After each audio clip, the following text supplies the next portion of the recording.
Hey, welcome back. Good evening, good afternoon, and Twitch Fabian, good evening.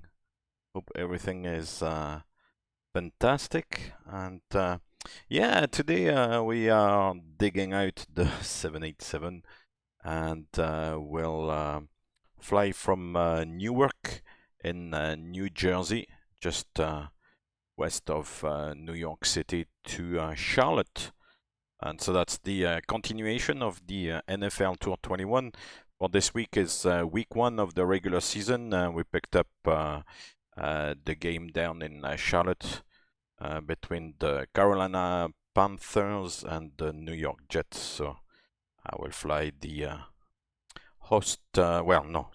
the away team to the host team. So fly from Newark in New Jersey. Could have flown from JFK and down to Charlotte.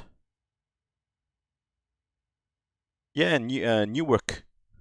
November Echo Whiskey Alpha Romeo Kilo, Newark in New Jersey.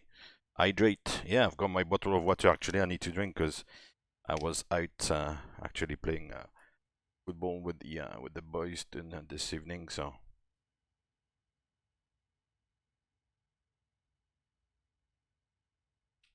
Hey, Ralba. Good evening. Yeah, everything is doing well. What about you? Yeah, we are along the East Coast, going from New Jersey to Carolina. So, should be a good one. 787 today. It's been a while. Hopefully, I'll manage to remember a little bit. I have to fly the bird. We'll see how it goes. So, yeah, we are on American flight 2504. And yeah, 787. So I've got the catering on already. Posted the flight plan as well on Discord. It's like quite short. It's not too bad actually. 1 hour and 12 minutes. 36,000 feet. Pretty much straight out and straight in on the other side from runway 22 and then runway 18 left in Charlotte, so should be straightforward enough.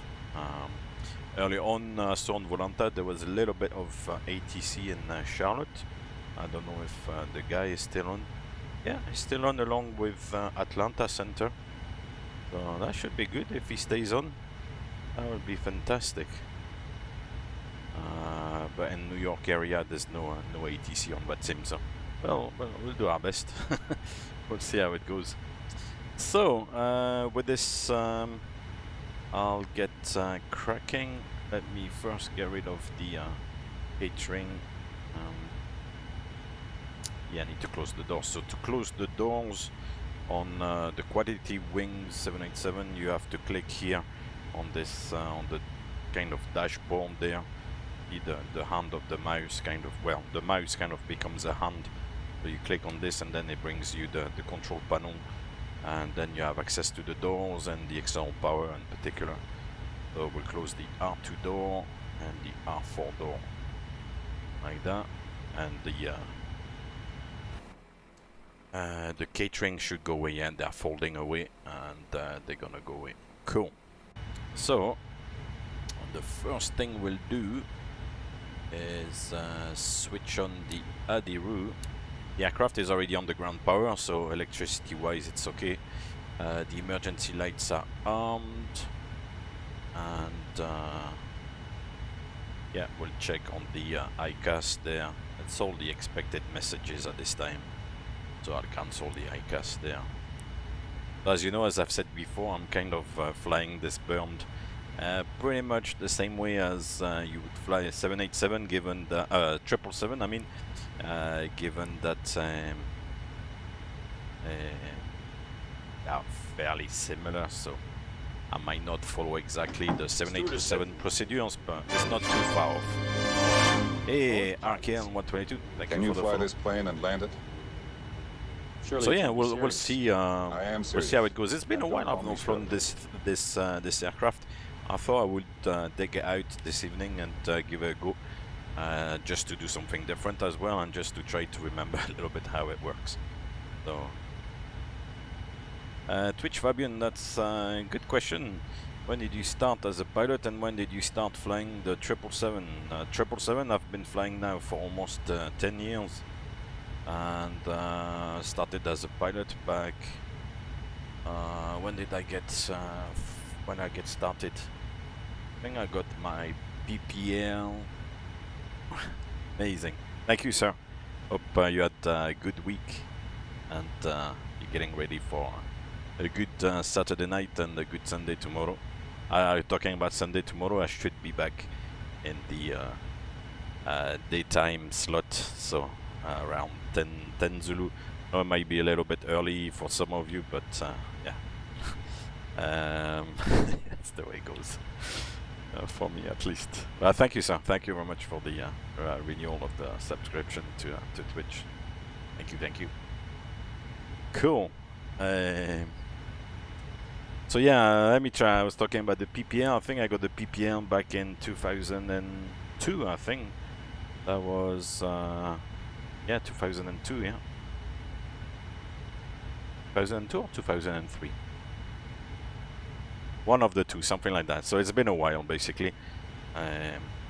But yeah, you kind of work your way up, and you need like a couple of lucky breakthroughs as well, because you need to get, like, you know, your first step on the ladder. So you need to get your first job to then give you the experience. So yeah, you need like a couple. Yeah, as I said, you need a couple of lucky breakthrough, and yeah. But yeah, it's been. If it's 2002, then that's been almost 20 years I've been doing this thing. So yeah, obviously at the beginning not professionally, but then after a while,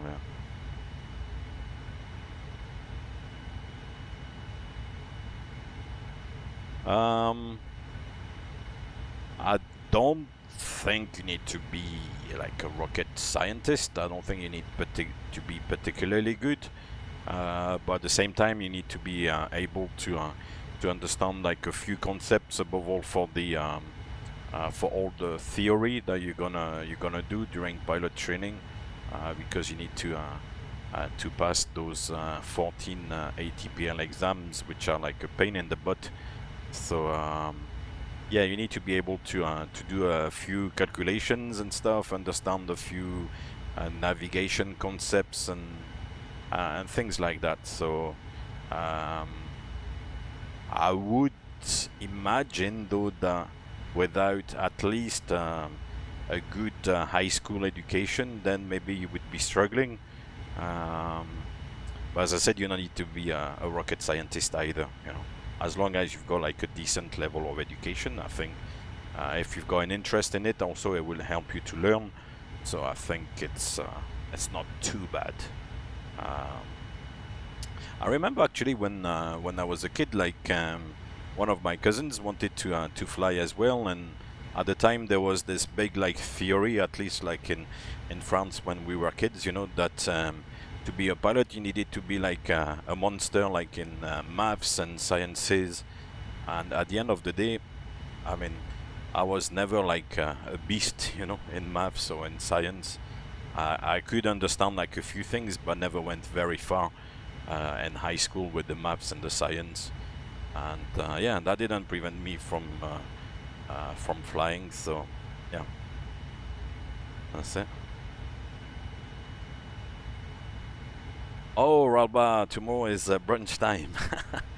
Nice. Brunch is nice. Good. I hope you're having a good time tomorrow. Ah, that's good. Tomorrow it's brunch time. Excellent. Cool. So yeah, let's have a look then. We'll program the FMC. There's no FS2 crew, of course, on this one. So I have to do everything myself, but it's not too bad actually. A bit of single pilot. My PPL. Avon. Good evening, sir. How are you doing? Welcome back. Thank you very much. 11 months. 1 month short of the final upgrade. Fantastic. Oh, that's a big thumbs up for my PPL. 11 months. Wow. Thank you very much, sir. I do appreciate it. Plus, on top of that, I know that sometimes you're very busy and you don't always find the time, so Can you fly this plane thank you. Surely you can't be serious. Hey, why I am you? serious. And don't call me Thank Shirley. you for the follow. Yeah, I'm doing well, thank you. My PPL, just finding a little bit of time this evening to come and say hi, do that quick flight, dig out the 787, remove the dust from the wings a little bit, see how it flies. Because I've not flown this one for a while, so we'll give it a go, see how it goes. So this actually looks like a nice aircraft. I've never been like in a 787, but it looks like a nice aircraft. It's a nice flight deck, you know, kind of modern look, and yeah, it does. It is a step forward. It's a more modern looking aircraft than the 777. I'll admit.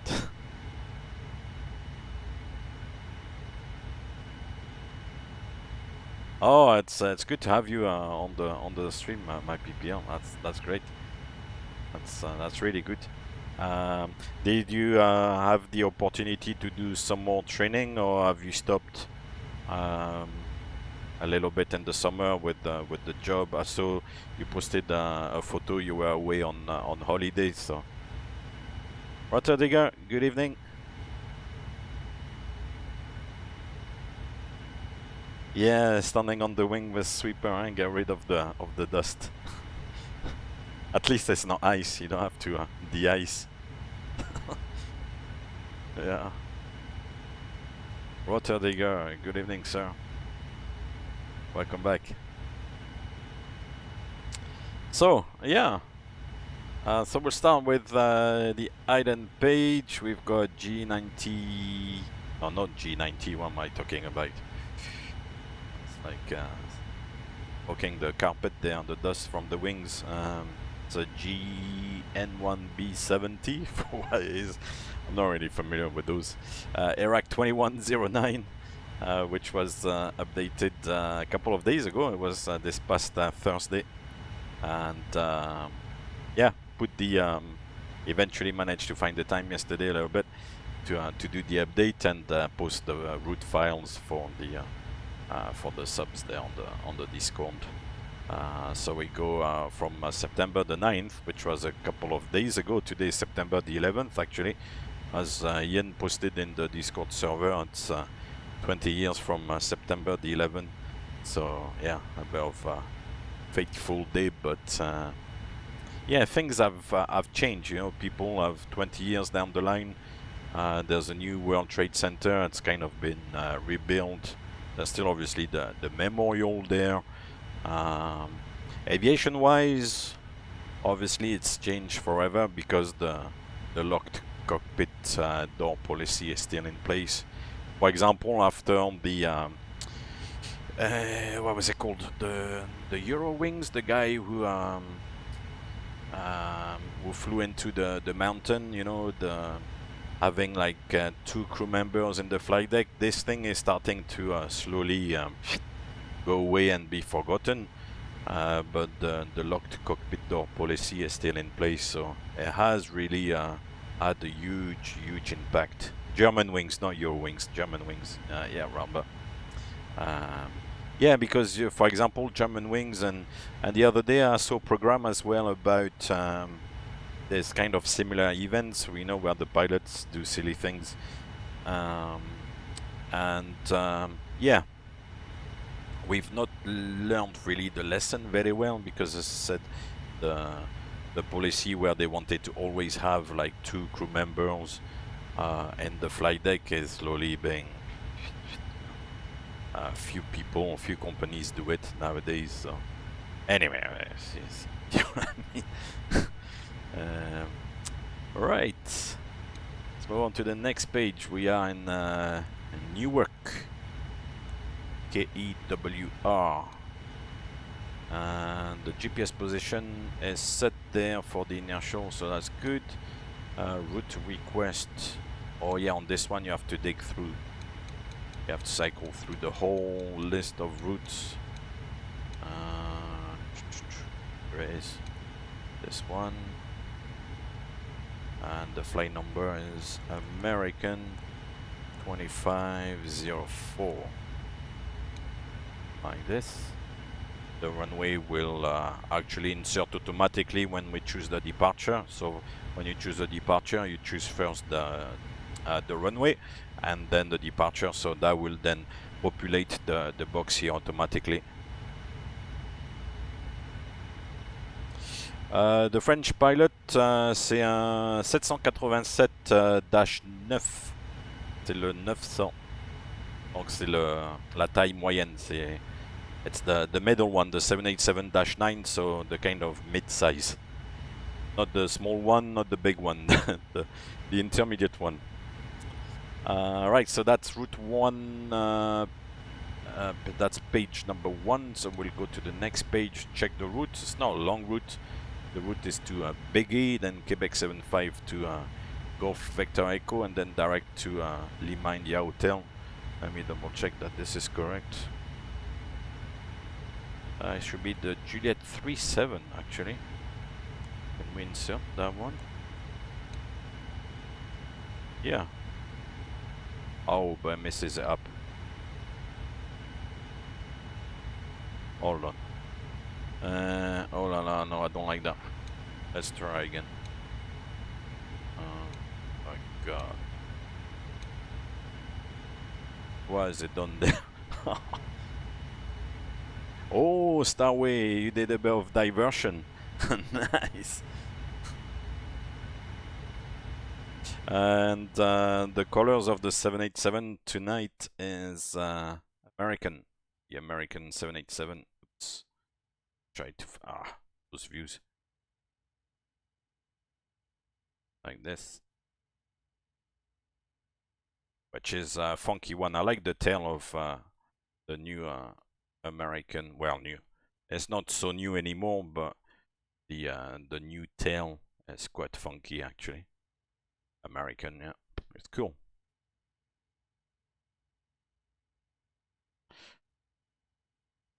Oh, Calvi, yeah, Calvi is not an easy one. Huh? Oh man, the other day I was looking at it. If you can land straight in runway 18, it's okay-ish. But if you have to circle to land on runway 36, then good luck, because oh yeah, and no landing at night, of course, and even during the day, if you have to do that circle, oh my god, the mountains are so close. Yeah, good luck with that one. I wouldn't like to do that one myself in real. Obviously not on a 777, but like even on the 737, something like that at the time. No. It's good maybe for like smaller aircraft, but already for something like an Airbus or a 737, yeah, good luck.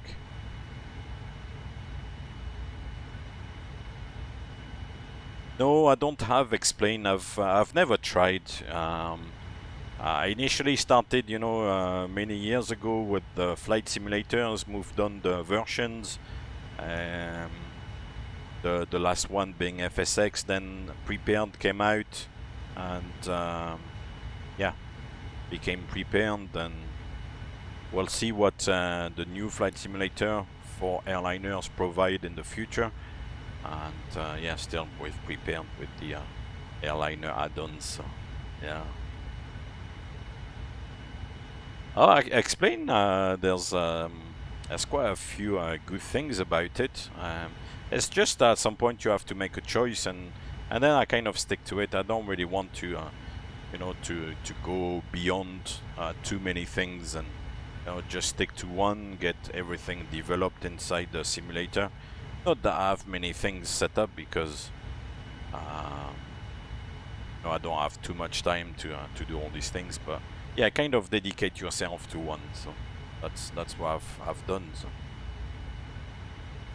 So yeah. Right. So what are we going to do about this route? Because I kind of messed it up there, I think. I have to say, oops, that's not a good start. So we've got Biggie. That's correct. That's Quebec 75 to Popes.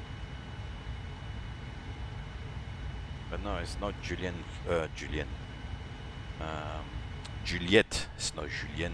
Juliette. 37. Oh god, what am I going to do now? So Quebec 75. I messed it up. GVE.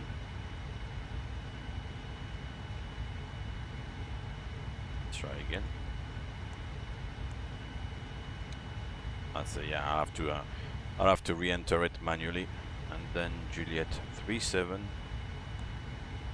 God, why does it have to be so complicated? Huh? Imandia Hotel. Happy days. Activate and execute. Good. The French pilot, I'll send you the standard reply. Once again, I don't want to be difficult, but it's just to keep a low profile, and also I don't want to come up here as some sort of representative, so of the airline or whatever. So yeah, I'll just keep it under the radar. If somehow you guys manage to work it out, then you know, I'm happy to kind of sometimes give away like a few clues in whatever way, because I don't really necessarily give away too many clues, but I think over the weeks and months and years I've been doing this, I think I kind of gave away like a few clues. So if you have worked it out, then that's fair enough, and I'm happy that you know. But otherwise, I won't actually, you know, speak it out loud and everything over here. So yeah. Right. So per minute, we'll enter the fuel reserves, which actually are taking into account the fuel for the diversion, and then the last 30 minutes worth of fuel. So today the flight plan has worked out the reserve is 7.5 tons. We'll enter 7.5. The cruise altitude up here is 360.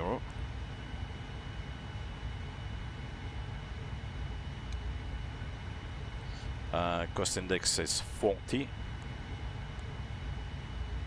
Yeah, it's private, but I think the main thing for me is to kind of keep it low profile, really.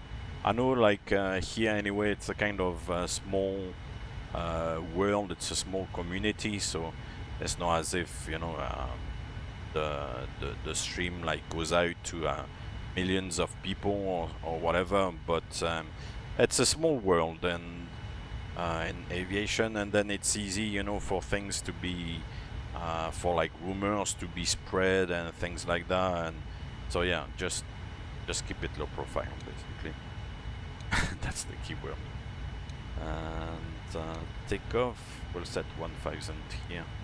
for the engine out. So this is actually the same presentation with the FMC than the 777. It's really, really similar. Paris? Maybe. I don't know. But at the same time, I don't want to start like playing like a guessing game, you know. So I'm not gonna start like entertaining questions. So are you based in Paris? Is your aircraft white? Do you wear like a hat? Do you? What's the color of your tie? You know, I'm not gonna start like answering questions like that to give away cues. I'll give away cues whenever I feel like, you know, giving away cues. But yeah, I'm not gonna start answering all these little questions because otherwise, you know, we're kind of playing a little game there. And it's, yeah, see what I mean. All right, so from Newark, we're gonna depart with the port 4, I think, and there's Big E's transition. So since Big E was the first waypoint, then we'll go with Big E, and it's runway 22 right, I think. So now, as I said previously, if you go back to the first route page, now the runway is showing, which is good. Then if you move on to the next page, then you've got that port 4 Big E with what looks like no transition, no discontinuity, I mean, although this one looks a little bit funny. As I said before, the 787, you kind of need to learn to live with all the little, you know, silly things that it comes along with, because it's not like a finished product basically. So there's still a few little bugs and things which look funny. So you have to kind of accept it. Right, so for the departure then, let's double check that everything is correct. The chart is here. So we have Newark, Liberty International, United States, the port 4 RNAV. So we go first of all to 520 feet on heading 219, and then we turn left to Baga. So we got Baga here. Then it's a right turn to port. That's correct, that's what we have here. And after port we go to Arrieta. That's it there, that's the next point. Then to Sierra Bravo Juliet. Sierra Bravo Juliet is the following point. And after that to Biggie, which is the end of the transition here. Oops. Cool. So that all matches, so that's correct. Always have to double check, you know, the FMC is... no, French pilot, I don't, once again, I don't want to be difficult or anything, but by private message, I won't answer the questions like that.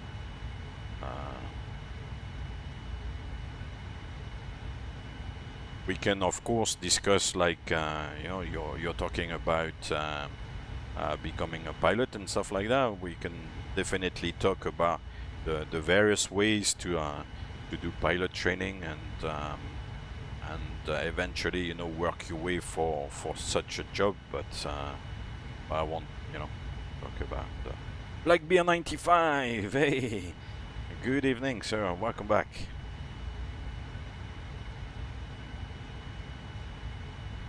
Welcome back, welcome back. I hope you're having a good weekend so far. Here in Newark, we're gonna fly to Charlotte. So yeah, the FMC there is pretty much done. I think from Lima in Yankee Hotel, then it joins the arrival. So actually, it doesn't look like a long cruise, but I think the arrival is quite long. It's a long arrival, so I should be all right. And we'll see if in the route data we've got any winds. Doesn't look like it. If we do the request.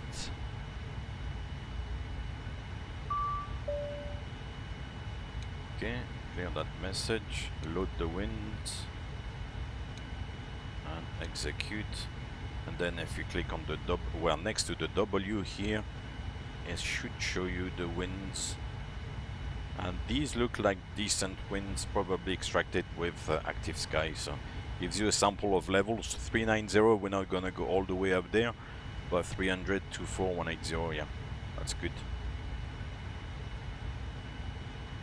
We need a name for 787. Yeah, it's not the king, it's not the queen. It's the jack of all trades. And master of none. I don't know. I really don't know how we can call this one.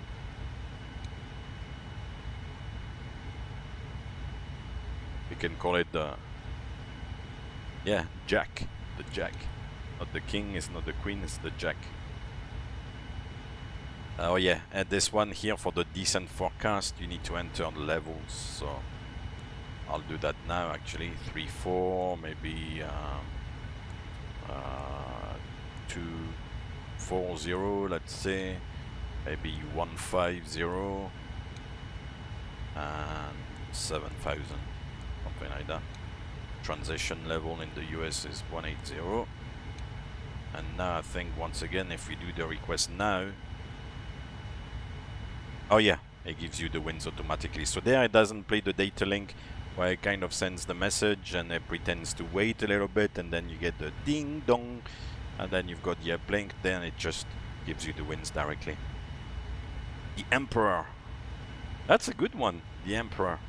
787 is the Emperor. Yeah. That's a good one. We'll call it the Emperor then. 467 miles, that's pretty much what we're looking at on the flight plan, so that makes sense. The route copy here we cannot do, so I won't do a route copy. The FMC.com page is not functional here in Quality Wings, so cool, we'll leave it at that. We'll leave this one here, I guess. Right, now telling you I'm struggling with this one, but it's evening time, so it's been a long day. So I'll be like a little bit out of my comfort zone. You know, it's gonna be like, we're gonna take our time, slowly go through the stuff, have a little chat on the way as well. Gonna be woo. Alright, remember that my ability to fly the sim does not reflect my ability to fly the aircraft, which this one I've never flown before, so I've got all the excuses in the world. Oh my god. So now we're gonna look at the FS panel here, this bad boy here in this section, which is also like a modern version of what the FS panel looks like on 777 or 737s. A little bit more sleek, but same functions really. So today, since we are in the US, we're gonna keep the inches of mercury. If you want to make the screens bigger, I think you can click on the little light sensor on there, and it makes the screen bigger, which is good. We'll set the QNH, which is 3016, good old B function.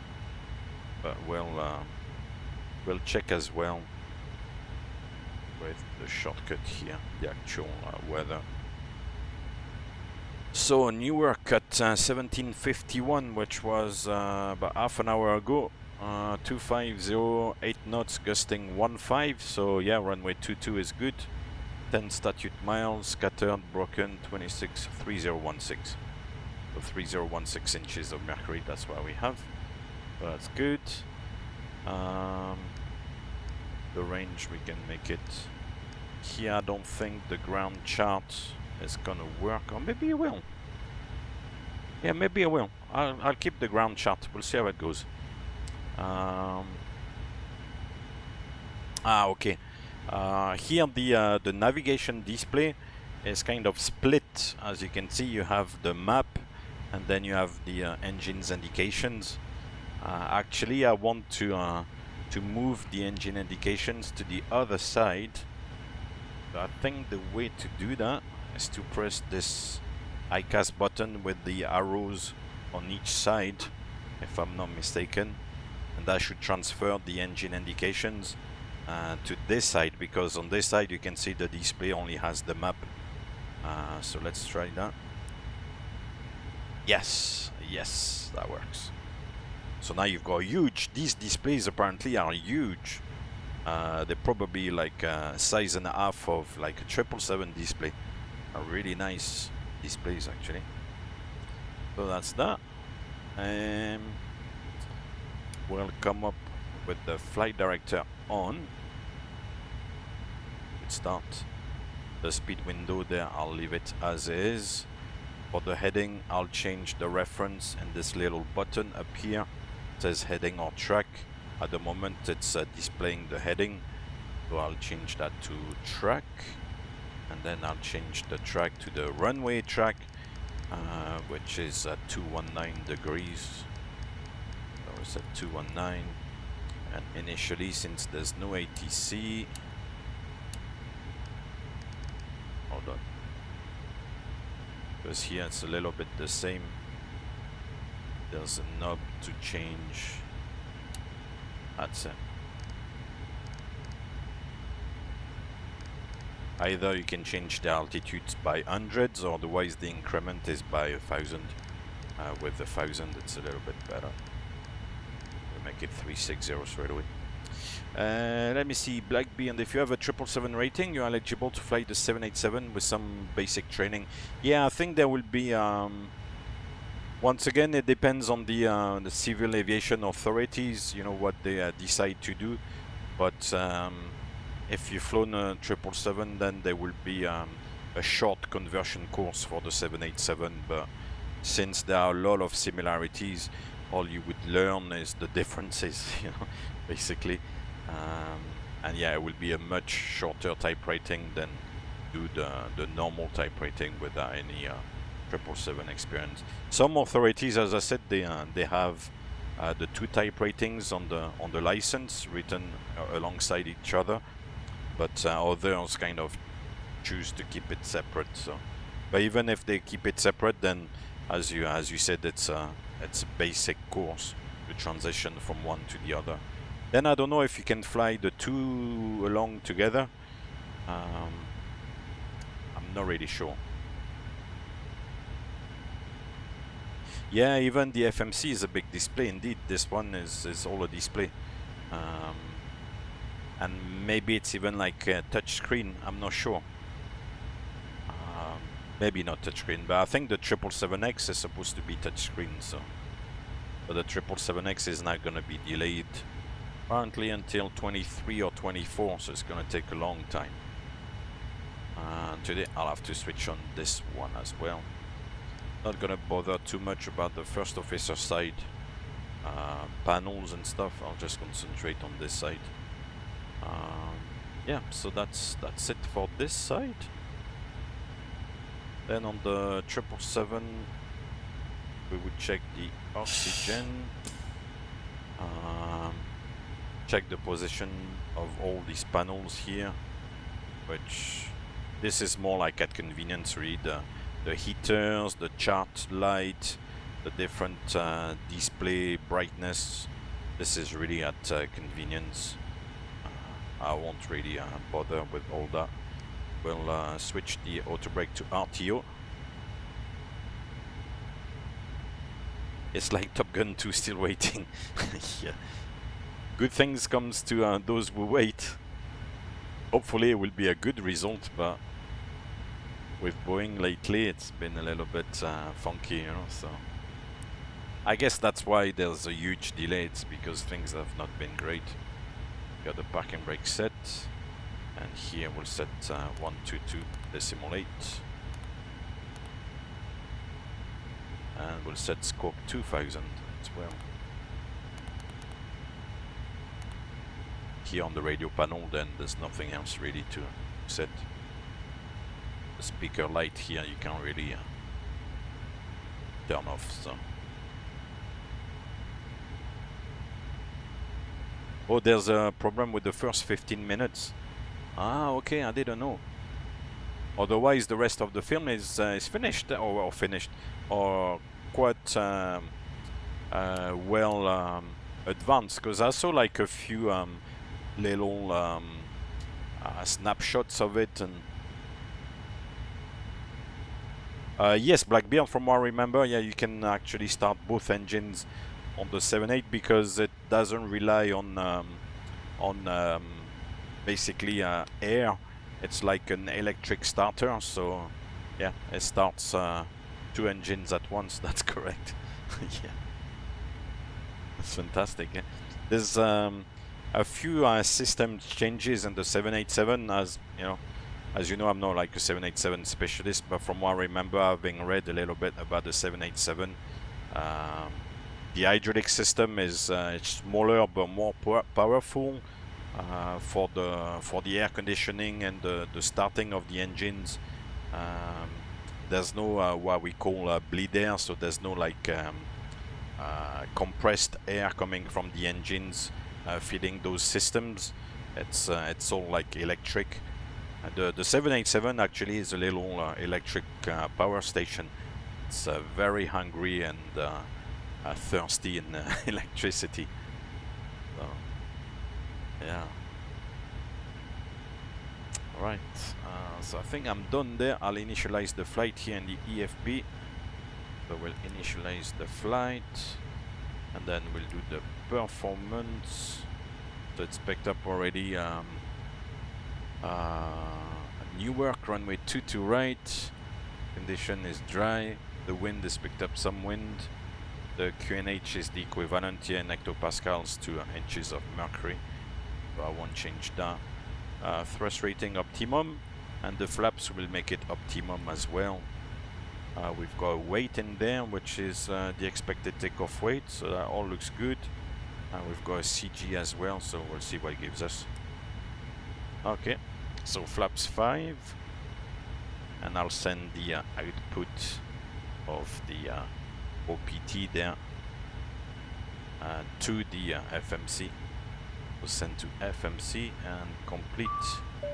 So we should have 144, 145, 152, 48 degrees of assumed temperature, and flaps 5. So we'll see what we have in the FMC. Let me go back to this. That's correct. Hold on. Flaps 5. Assume no, it's not 0 degrees. Okay, I'll accept this. Oh yeah, now by accepting. So 48 degrees is correct. Flaps 5, and then 144, 145, 152. That's what we had here. 144, 145, 152. Yeah, that's correct. So that's good.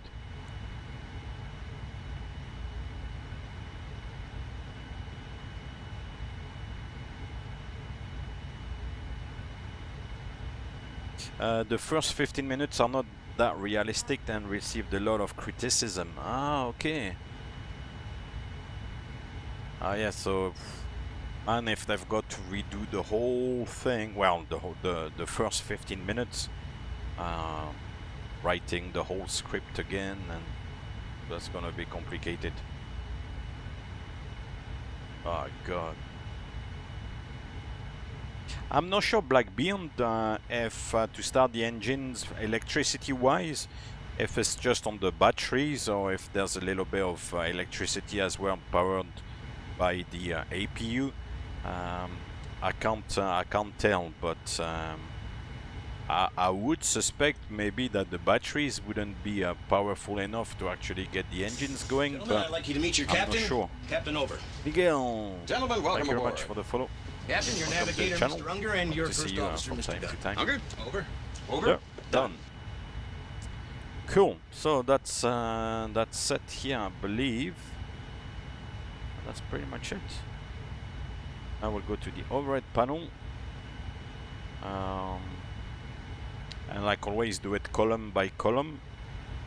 You don't kind of do things randomly. Above one when it's the initial setup of the panel. So up here there's nothing to be done, and the panel also very often remains in a kind of default position, so it's kind of easy to just go over the different sections and recognize if something is in the correct or wrong position and then take corrective action. But Most of the time all the switches are in the correct position because it's the default position basically. So earlier on we switched on the RS here, the primary flight computer, the switch is guarded and it's on the auto position when the switch is when the guard is down. The electrical panel there, you can see everything is on, so that's good. And obviously on the generators they show off as well in amber at the bottom here, and the drive light amber because the engines are not running. So the generators at the end are within the engines, and when the engines run, then the generators run and then provide electricity. So although the generators, the switch is on at the moment, but because the engines are not running and therefore the generators are not on, then the off light and the drive light is on as well. Up here the flight deck door power will switch it on later on. All those switches there we kind of leave as is. The passenger oxygen, there's a guard actually. Oh yeah. So there's a guard, the plastic guard that you can flip up, and that's to protect the switch because this is the switch that deploys the the rubber jungle in the cabin. So you don't want to press that button by mistake. So well, bring the cover back down, don't touch it. The window heat I think stays on pretty much all the time. It's not something really you switch off. The hydraulic panel, all the pumps are off. The only pumps which remain on are the engine pumps.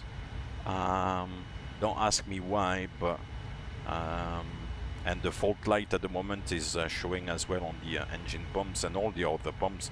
For the other pumps it's normal because the pump is off, but for the engine same thing because the hydraulic pumps which are in the engines depend on the activity of the engine. So if the engine is not running, then the pump is not running. So that's why. We'll put on the seatbelt sign,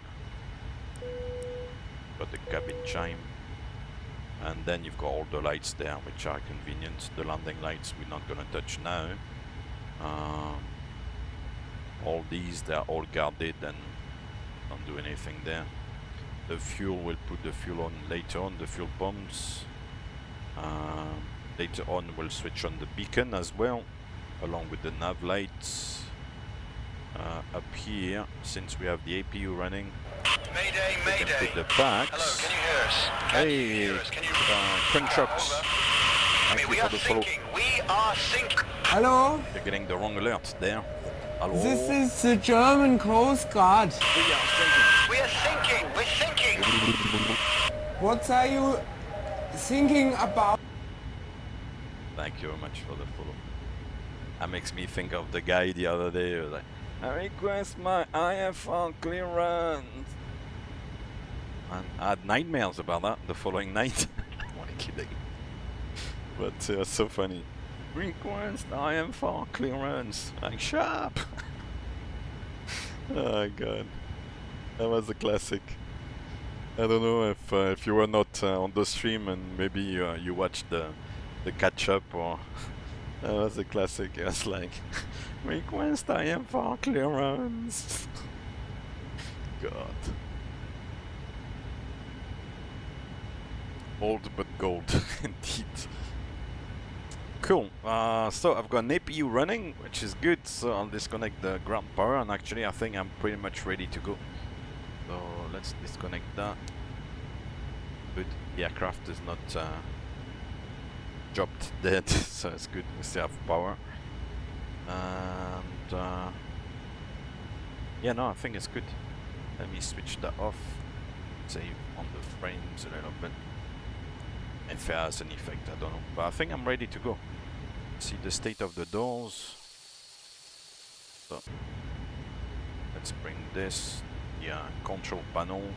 I'll remove the external lights and I'll close the door. Everybody's on. We'll read the checklist. The checklist is here. Okay. So the checklist, that's basically test the oxygen, tested 100%, flight instruments, The heading is 350 and altimeter is 3016. That's the pre-flight checklist complete. Cool. Bugger, what have I done? No! ND, that's it. Cool.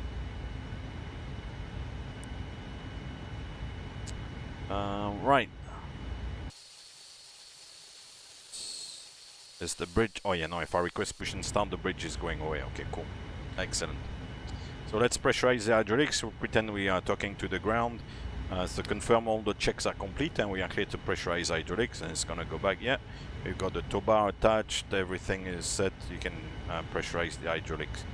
So to pressurize the hydraulics, I'm not really sure about the sequence on this one, but I'll kind of do it as close as to what I think it is. So we'll switch on the right electric demand pump to auto, and then these ones to auto. As I say, I'm not really sure about the order of switching, and if the order matters actually. We'll switch on the fuel pumps for the tanks where there actually is fuel. Project Pixelate, yeah, you can fly anywhere. Yeah, it's the simulator is has all the airports in the world. Yeah, you can fly anywhere. We'll switch on the beacon now. We'll check the recall. At the moment there's a lot of messages which, yeah, we can cancel. We'll display the checklist. We'll set the transponder TARA, and we'll lock the cockpit door up here, the flight deck door power, which is like typical of the 787, and this is now a switch on the 777. Yeah, every airport pretty much is there. And I forgot, or I'm forgetting, but I'm remembering now, we're gonna set the trim. So the trim will pick up from the takeoff page in the FMC, and it should be 275. Oh, that's quite far forward. So 275. You move the cursor there. 275. Excellent. And now we can run the checklist again. So flight deck door you don't read because the item is ticked and it's all in green already, so you don't need to read that. Passenger signs, check the position is on. MCP, oh, actually I didn't do that part. That's why there's a checklist.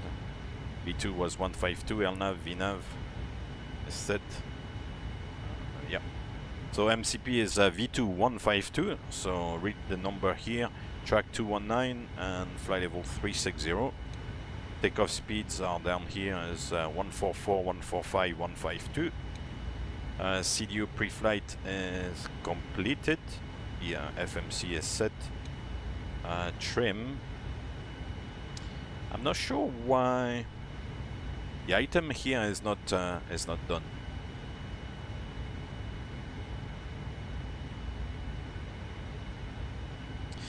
Yeah, the 787 with quality wings is good. I mean, there's a few little bugs, a few little things which I think don't work particularly well, but no, overall, once you learn to live with these little things, then it's okay.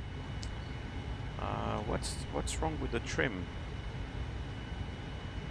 The rudder trim there is good. I don't understand what's wrong with the trim, because here it's set to 275. It's green. The rudder trim is 0, and the aileron trim is good as well. So if one of the items on the checklist you cannot complete, then you can override the item. So I'll press item override here, and it's gonna turn blue and ignore the item. And taxi and takeoff briefing is completed, so that's the before start checklist complete. Close that. Cool. and go back to the display there. Excellent. Newark traffic. American 2504 pushing back from Alpha 35. Right, so I've done my announcement on Unicom and we prepare for the push and start. So the APU generator, the opposite wing engine generator, or dual 115 volt AC APU. Okay, any US. So yeah, definitely either the APU or the engine. At the moment, the engine is now running. Well, the engines are now running, so it's probably not that one. And then dual 15 VAC APUs. Hello, by the way. How are you doing? Yeah, I don't know what to do about the trim. As I said, we'll just override. I've got the trim set here, 2.75. That's correct. So I don't know what else I want, to be fair. Right, so we're gonna put the nose to the right, so tail to the left. I think in the US they like to use the world tail, so they will tell you push and start approve instead of facing like east or northeast. They will say tail to the west. I'm sure I'm forgetting something. Back and brake released. Yeah, I'm doing well, thank you very much. Doing well, just working away and doing a bit of flight simulation, doing a bit of like sports with the kids and stuff, yeah. Busy.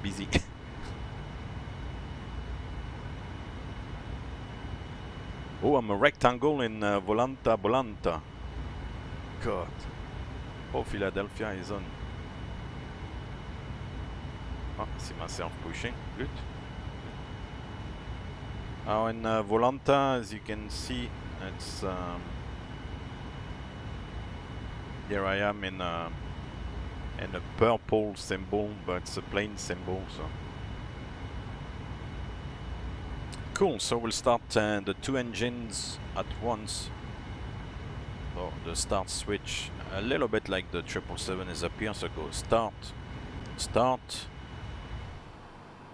and fuel control switch to run both. So we'll monitor the start on this side. It's an auto start, automatic start. So far so good. Spinning.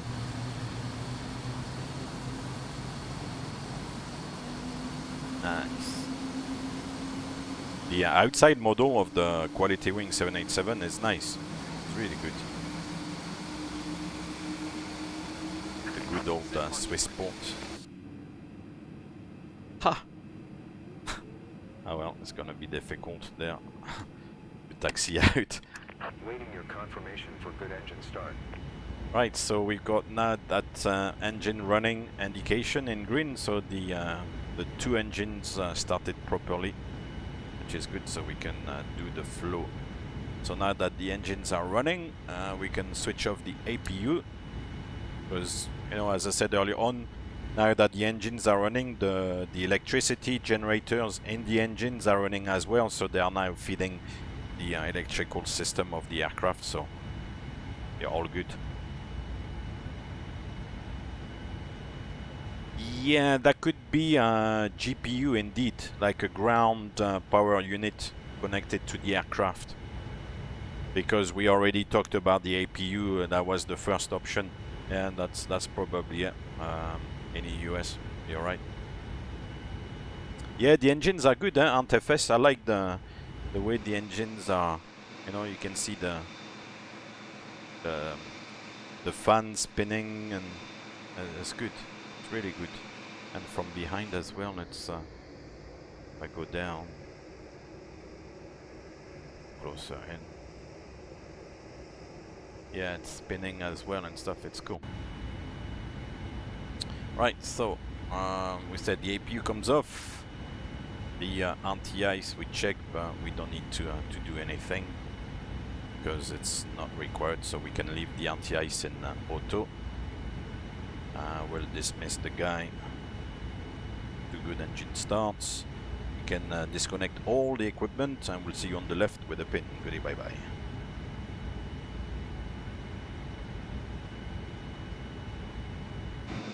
So yeah, he's coming. Swissport.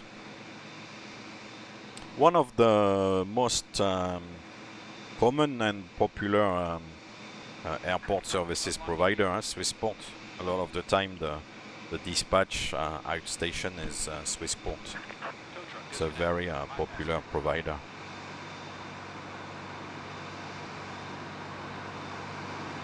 Cool. So in the meantime, we can go for flaps 5. So here I have to set it myself, flaps 5. Check the flight controls. Up. Gentlemen, I'd like you to meet your captain. Down. Captain, over. Gentlemen, Left. welcome aboard. Captain, your navigator. Hey, CT done final. Over. Over. Done. CTD on final. Crash to desktop on final. That's the worst. Thank you very much for the follow. Thank you very much. Welcome to the channel. Hope to see you from time to time. And so yeah, left, right, up and down, and then the rudder, center, full left, center, full right. It's dropping. It's Flight dropping. controls are checked. BK VBA, thank you for the follow. Oh my god, the automatic pilot! The autopilot is deflating! Oh my god! Hopefully it's not gonna deflate today. God, imagine an autopilot deflating. I was flying yesterday, and when I disconnected the autopilot, like on short final before landing, one of the autopilots failed. So you know that on the 777 you have like 3 autopilots. So we were flying with the autopilot, everything was running normally, and then on final, you know, visual and everything, it's all established and nicely set up. I disconnect the autopilot to finish the approach manually, and we got the NOLAM 3 showing up, and behind that there was a status message saying that the left autopilot, there was an issue with it. It was not failed, but there was an issue with it. So anyway, that was no problem because you're flying manually at that stage. And then on the ground, the engineer like went into the thing and rectified the problem, and yeah, it was restored. Very often it's like a computer, it's like a matter of like press reset and then the thing is working again. But yeah, it was exactly when I disconnected the autopilot that the thing went a little bit. There was maybe like a little, I don't know, short circuit or whatever, and I lost the plot. So that was interesting. Right, so what did we do there? I think he's gone, huh? Yeah, he's totally gone. Cool. So we need to do the checklist. Let's open the checklist. So anti-ice is auto. It's checked. Recall. We'll check the recall. There's nothing on the recall. It will show up somewhere around here. There's nothing there. Flight controls we checked, and ground equipment is clear. That's the before taxi checklist complete. How am I going to taxi out with this guy in the middle? Okay, I'll just go around. Yeah, that's correct. In US, the autopilot like go a little bit in a huff. He's, oh, why are you disconnecting me? You know, I want to fly the approach. I have to play around a little bit. We have to play around. It's like, I don't know if you've ever seen on YouTube with Sam Chui, the famous vlogger, you know, aviation vlogger. He had like that sort of report around Dubai airport. So he goes to interview one of the guys who's in charge of all the navigation systems, in particular the ILS. And the guy, I don't know if the guy is trying to be smart or if he's trying to joke, or you know, maybe he's serious, I don't know. He says, oh, this is like, you know, the indication of the quality of the ILS signals, and you can see at the moment the signals are very good. It was like showing a green light 100%. So he says, oh yeah, when the pilots, you know, fly the approach with the autopilot and there's a good landing, that means it's the autopilot, you know, that was coupled to the ILS, which did the landing, and it was an amazing landing. He says when the landing is a rough landing, it's because they were flying manually. I was like, really? Are you serious? The autopilot does a good job, but we do a better job.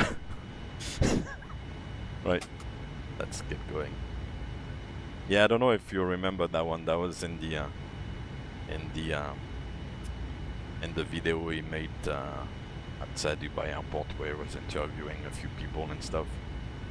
And then that navigation guy who says like, "Oh yeah, it's my ILS signals are perfect, and if there's a good landing, it's because the pilots did an auto land."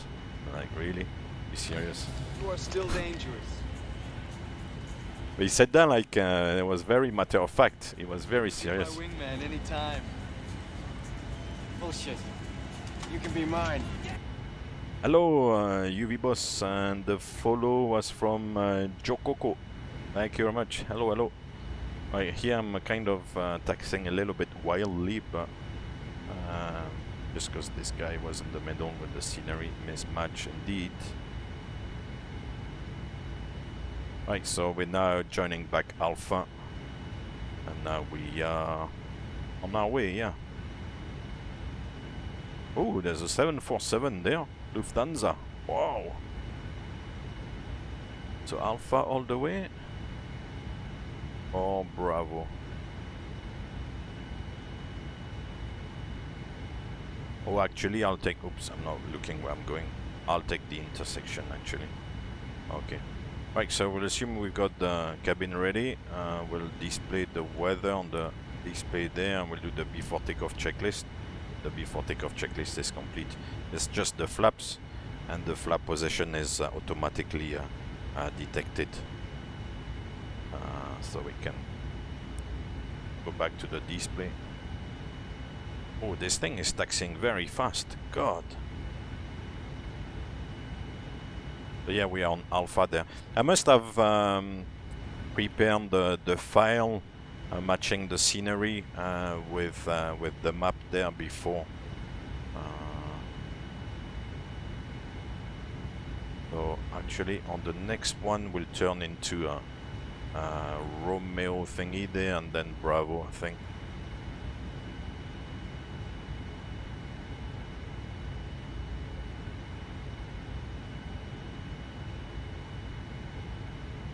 Yeah. Let's turn here.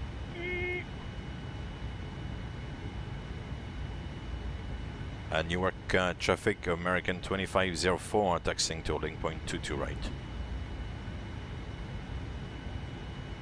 Nobody around. So that was Juliet, yeah, and then we'll turn. UV Boss, yes, tell me it's a livery. Yep, go ahead.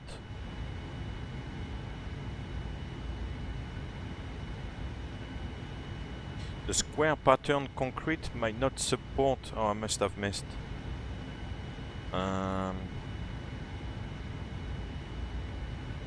No, permit me is not a command, so it's not gonna work. Let me see with the link you're sending. Oh! Oh God! Oh, and that's a cool one. Oh, fantastic. I like that one. Oh, yeah, yeah, yeah. Oh, let me take a bookmark out of that one. I'll have a look afterwards. That's a nice one. Oh, wow. That'll be cool. I'll have a look. Thank you for that, UV boss. That was amazing. Newark traffic, American 2504 heavy, crossing runway 29. Need to cross the runway there. We'll take full length. So that's runway 29 at Romeo. And then we'll turn right onto Zulu.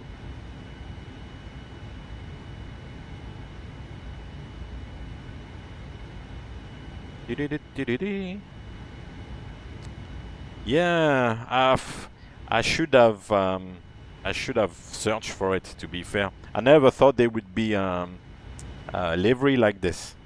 This is really cool. But yeah, I never thought there would be such a livery. Oh, that's quite cool.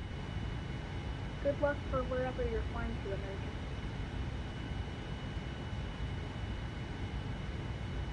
Right, so we've done the checklist. What else? There's no runway entry procedure here.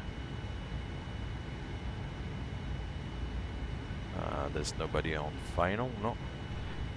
Newark traffic, American 2504 heavy, rolling runway 22 right. So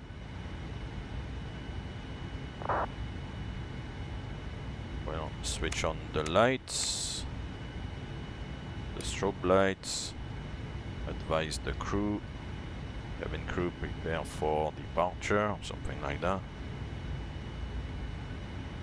Oh, UV boss, that was amazing livery. Thank you very much. If I do another 787 flight on the tour, I'll definitely use it. That was amazing. Thank you for that. Really, really nice. With the NFL 100. Right. Oh, that's it, I think. What we can do is reduce the engine display there. Just use the main parameters. That's it. Let's go. So we'll bring it to about 55% again. Let the engine stabilize and hit toga. What's going on? Ha! Is that the trim? Ah, no, the trim is good. It's the config stabilizer. Don't do that at home. Taking off with the config warning is no good. No, it's the config stabilizer. You know, we had the thing with the stabilizer. I don't understand what's wrong with it. Oh, God.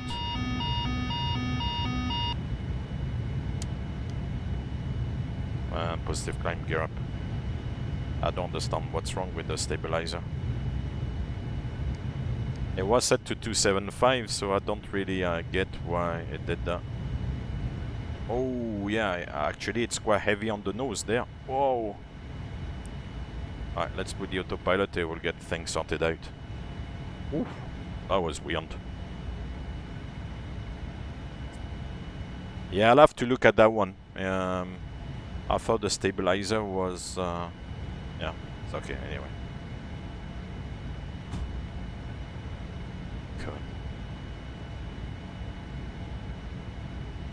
Alright, so 3,000 feet is gonna accelerate. That was not a good takeoff. God. Newark traffic, United 5387, taxiing to runway 22 right. My ability to fly the sim does not reflect my ability to fly the aircraft.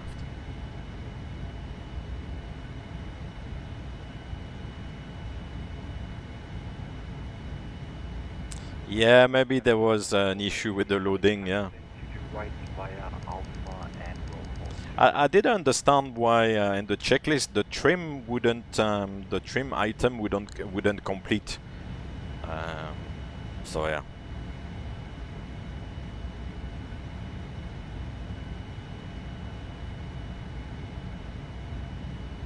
No, I've not seen that one on TFS. We'll go flaps 1, speed checks flaps 1. McDonald's crosshair. That would be nice. Flaps up, so speed checks, flaps up. So up, and it's gonna turn green.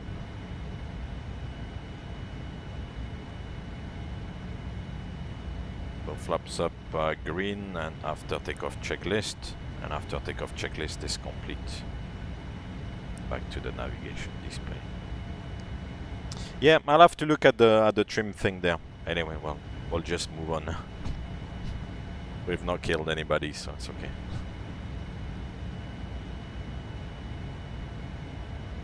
Let's have a look a little bit outside. Woo! Outside is really good. I really like it. It's a nice model they've made. Oh, let's see the McDonald crosshair. No way! No way! Oh, that's amazing. Really? Are they serious?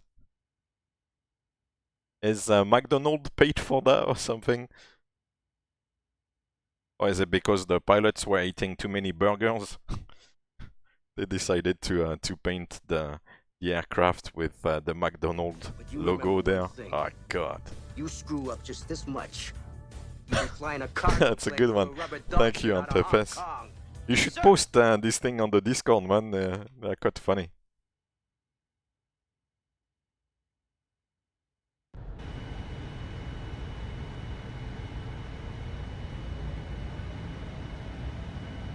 And 10,000 feet already, so we'll switch off the lights. All the lights except the strobes. You know, the strobes are the flashing light on the wingtips. And the seatbelt sign will switch it back to auto. So when the switch is on auto, then the sign is actually off in the cabin. But if can't remember if it's the gear or the flaps. For example, in the descent, if the sign is on auto position and you forget to switch it back on, then when the flaps are extended, then the sign will illuminate again in the cabin. So it's a kind of you know, in an automatic function basically, ready for to get back on if needs be.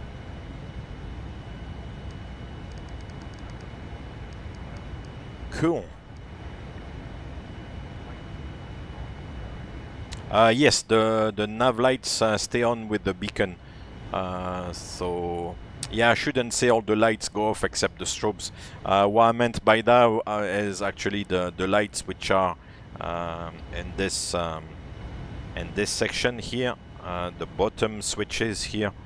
But the beacon and the nav lights, you're absolutely correct. They stay on all the time. Actually, we had cabin crew the other day who came in and she asked, "Oh, oh no, that's the thing. It was like nighttime and there was like an aircraft coming in the opposite direction, 1,000 feet below." I had a quick glance at the TCAS just to make sure, but the TCAS was showing like minus 10, so yeah, that's fine. It's below.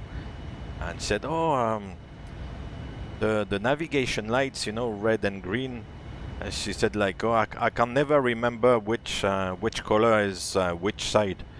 So I said to her like, one way I personally remember is left is red and green is on the right side. So left and red, I kind of sounds a little bit the same. Left, red. That's the way I kind of remember. So yeah, the left light is red and the green light, and the right light is green. And I think it's the same for like boats and ships and stuff.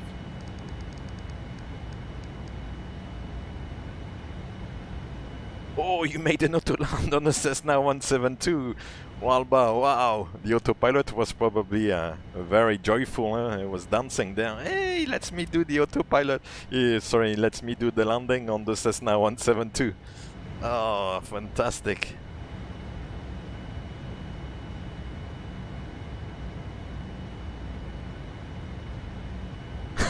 MSR, the catering on the flights was only McDonald's, but without the fries. With the hot oil, it's too dangerous. It's dangerous goods, huh? only in limited quantities. Oh, God.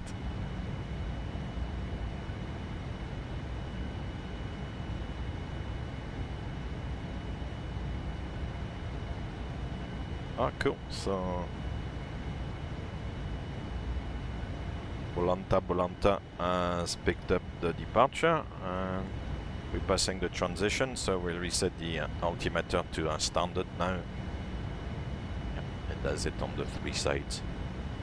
Baby Boeing, good evening, sir. Welcome back. Yeah, I'm doing well, thank you. What about you? You're busy at the moment? Flying a lot, or is it still on and off, on and off? Oh, we're flying on top of Philadelphia, actually. Captain, over. La Cobra. Captain, your navigator, Mr. Welcome. Unger, and your first officer, Thank you Mr. for the Gunn. follow. Unger, over. Over. Done.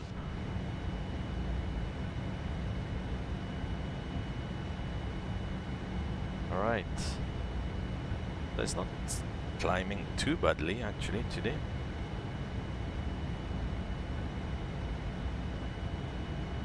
(2,000 feet per minute). We'll get to 360 relatively quickly. It's good. Oh, I like that McDonald MD-80 Crosshair. That's fantastic. And yeah, Charlotte is still on. Nice. Right, talking about that. Let me see at some point if today I can put like a screenshot on Bolanta. The other day actually I saw there was a screenshot posted, but what happened is that the location was wrong. It posted the screenshot basically on the equator and on the GMT line, so at 0 degrees north or south, so on the equator, and 0 degrees like east or west, so kind of on the GMT line. So that was kind of a little bit weird. It didn't pick up the location.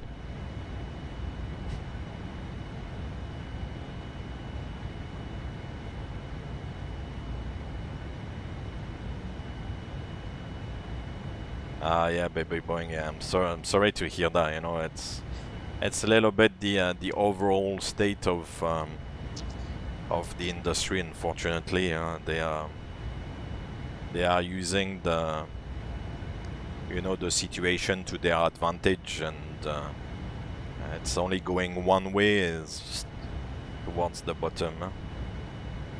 Yeah, that's very unfortunate.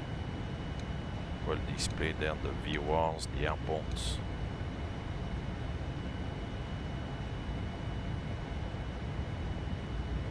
Yeah, at the end of the day, yeah, that's exactly what it is, you know. You're a number, you know. I'm not a number, I'm a free man.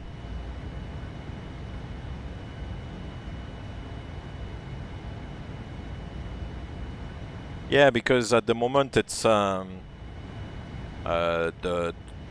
pilot job market is heavily tilted towards the airlines. You know, there's so many pilots out there without a job. The market is like overflooded with pilots, and some of them quite experienced. So it's tough, yeah.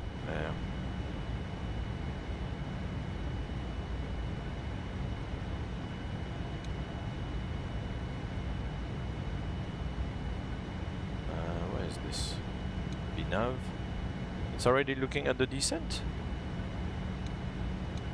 We're still in the climb. Oh, that's it.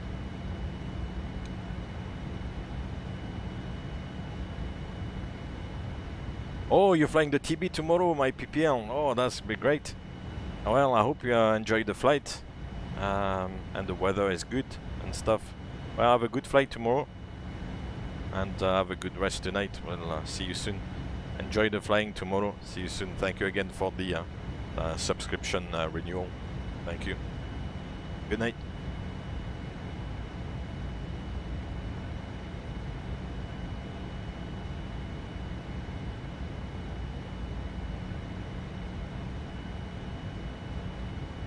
Yeah, baby Boeing. I think it's gonna take a while to get back to some sort of normal. You know, some people at the moment behave like it's game over. No, it's not game over yet. You know, we still have to go through the coming winter, which I believe is gonna be maybe a little bit difficult.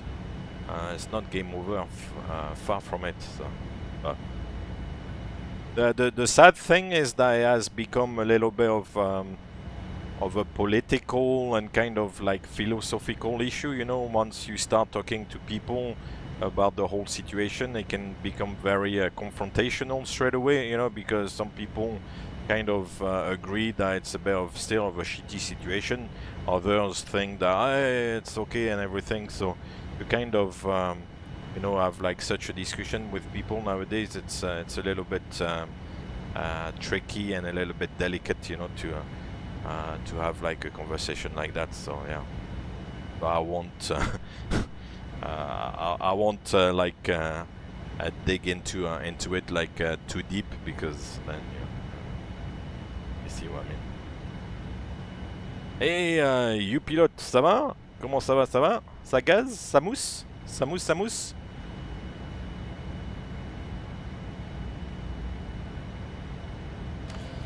Samus, Samus, you pilote Blueberry Dogs 2. You can be my wingman. You can be my wingman anytime. Bullshit. Thank you very much You can be mine. for the follow. Samus, Samus, you pilote la gaz.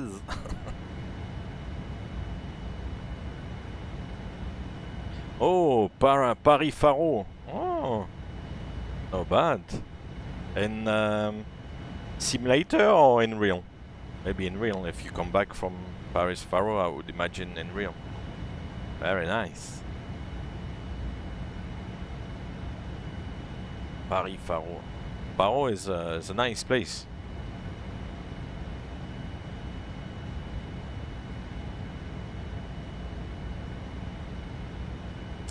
Yeah, I mean, the aerobatic rating, it's good practice for all the UPRT and stuff. Ah, okay, so it was in the simulator you pilot. I know you have to remain open, you know, sometimes people are like flying as well and stuff.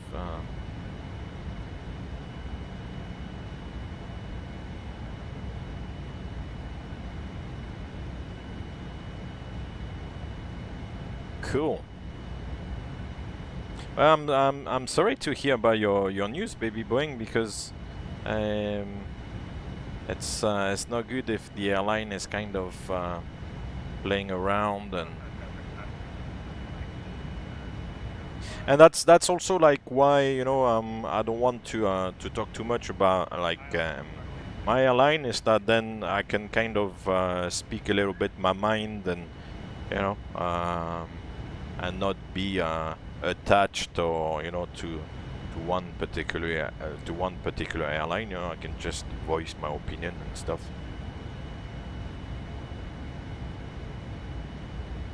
Oh, in 2005 you went to Faro. Oh, cool. So that was a while. That was a while ago. Wow.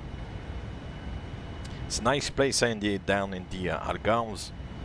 That's and tourism-wise, it has developed over the years as well. 15 years ago was probably a little bit quieter. Now it has become quite popular. I think the whole south of Portugal is quite popular now.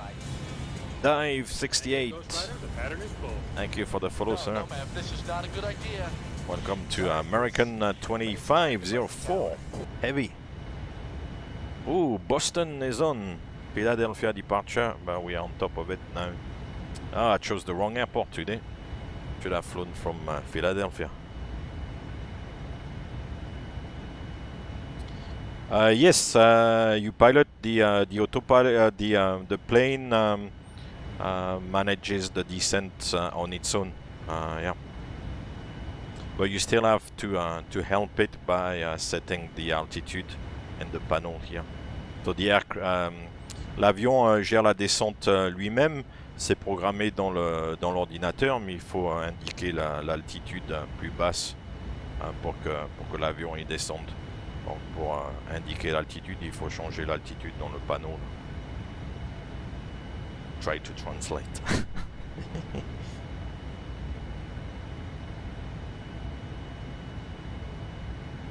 Cool. So almost at the cruise. Not bad. I took 17 minutes to climb. Hey, most ugly fly. How are you doing? Good evening.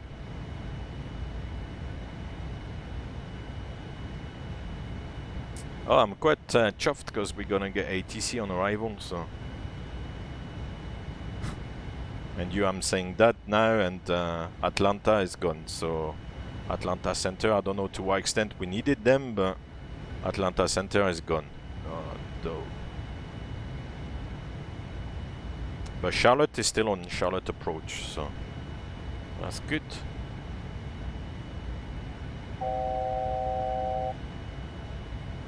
Yeah, this weekend is week 1. Please don't tell me about the game on Thursday because I've not watched it yet, so please don't tell me the result. I'll watch it tomorrow at some point before coming back on stream. I've not watched the game that took place on Thursday night, so please don't tell me. I usually watch the games like later on because I don't really look at like the internet or whatever for the results. So I usually manage to watch the games without knowing the results.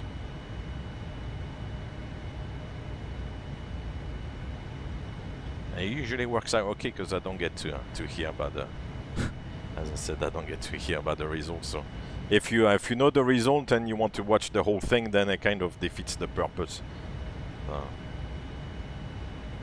Anyway, here we are, 360. I don't want to bore.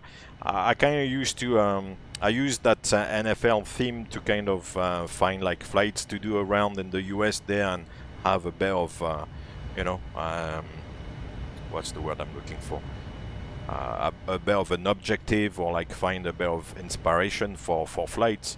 But I don't want to start like you know, talking too much about NFL stuff here because I know many of you don't really follow, so this is not like on Twitch like Madden or whatever. This is just like Flight Simulator, so you know, I'm totally aware of that, so I won't go on and on and on about like NFL stuff. It's just like to have a theme and get, you know, every week to find like a flight to do to bring one team to another one. But that's pretty much it, really. I like it personally and stuff, but I don't want to impose my will on you. VATSIM controller check before flight, yeah, is as important as a RAM check. Indeed. That's the thing. These guys controlling on VATSIM are not professionals. They are not paid for that, so they do it in their own time.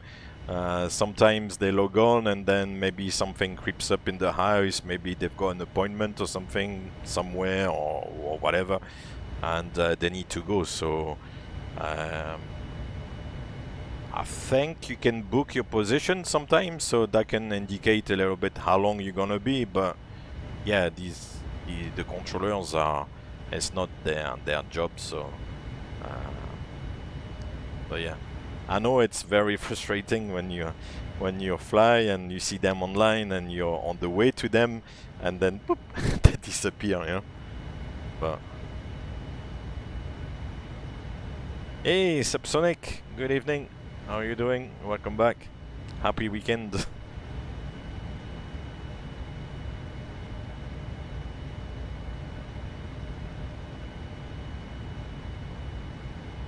Yeah, baby Boeing, in some parts of the world you get like that GPS jamming, which is a pain in the backside because the aircraft really rely on the GPS to navigate, as you know, and when you lose the GPS, then it switches to inertial navigation, Then sometimes you've got the radio update that you've got to enable, at least on the 777.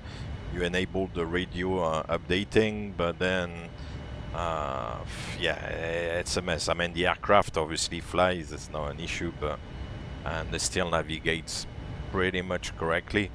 But it's a pain because recently we've had issues with on the 777 with the date in particular kind of resetting to like a silly date. It will tell you like, I don't know, the 12th of March 2012 or whatever. So there's like a date reset, and then kind of you can't log on with the CPDLC and things like that. So that GPS jamming is a pain, because the GPS, as you might know, also provides like some timing information. So if yeah, basically it could be a pain.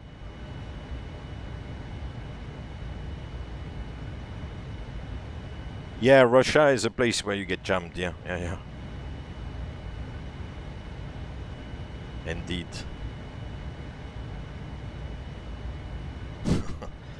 Na zdrowie, too much vodka.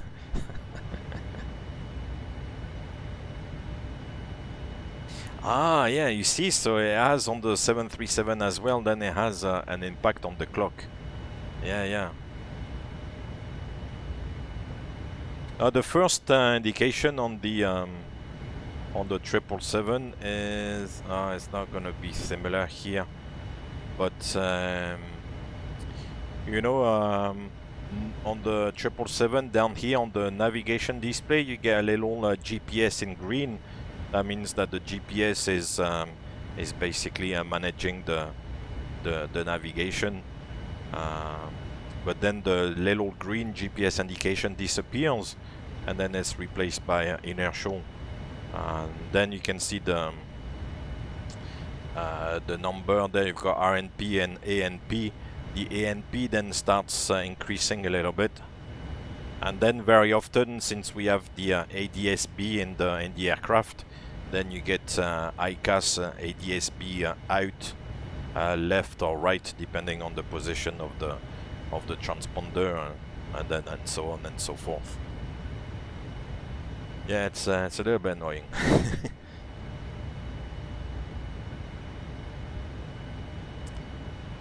Yeah, because I think with GPS in the US, with the GPS, there's like timing information like involved. The GPS would actually reset the timings on a lot of things. So yeah, there is a timing element with it indeed. But as I said, on the 777, it doesn't update it doesn't upset the clock too much. But on certain occasions, the system totally loses the plot. I don't know why, because it doesn't happen all the time. It's very rare actually. It's maybe one time out of 10. I've never seen it. I've been jammed quite a few times, but I've never seen it. But some colleagues have been jammed, and then the clock has like reset to a city date, and then because of that you have difficulties logging on to some CPDLC. Some people apparently had like terrain warnings and things like that, so that's not good.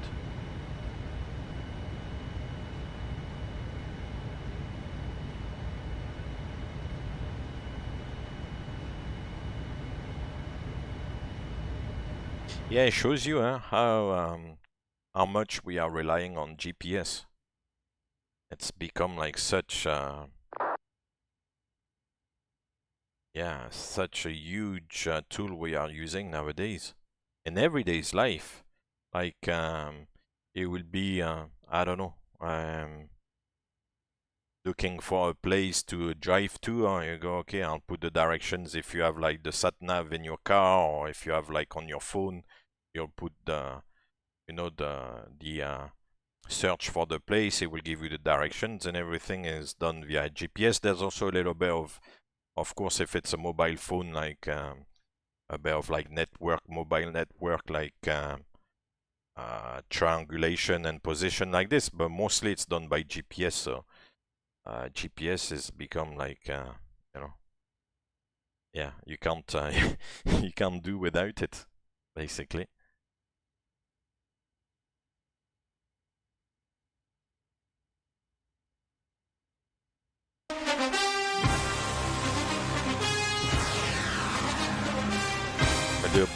Put a bit of music. How many FPS do I have? That's a good question. The GPS up there, yeah, is varying around 60.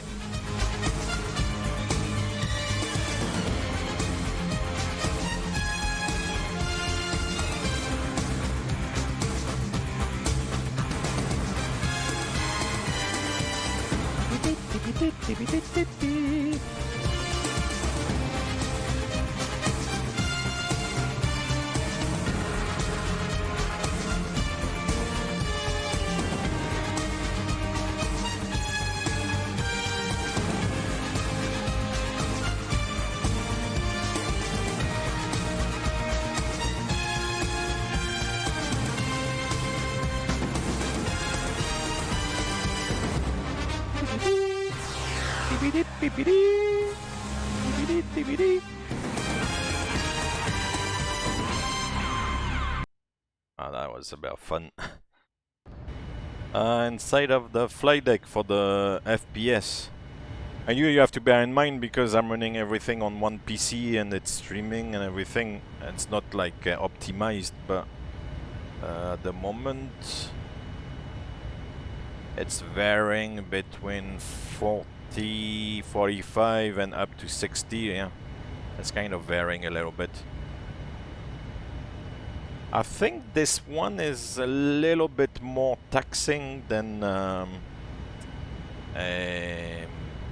PMDG. The PMDG aircraft, I think, run a little bit better for me, but... Hey, 777 Bob, you just arrived with the music.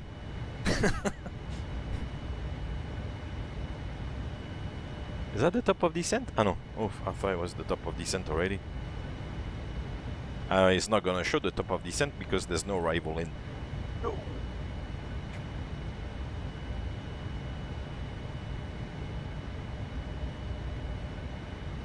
Ah, come on. If you like it, then we'll do it again.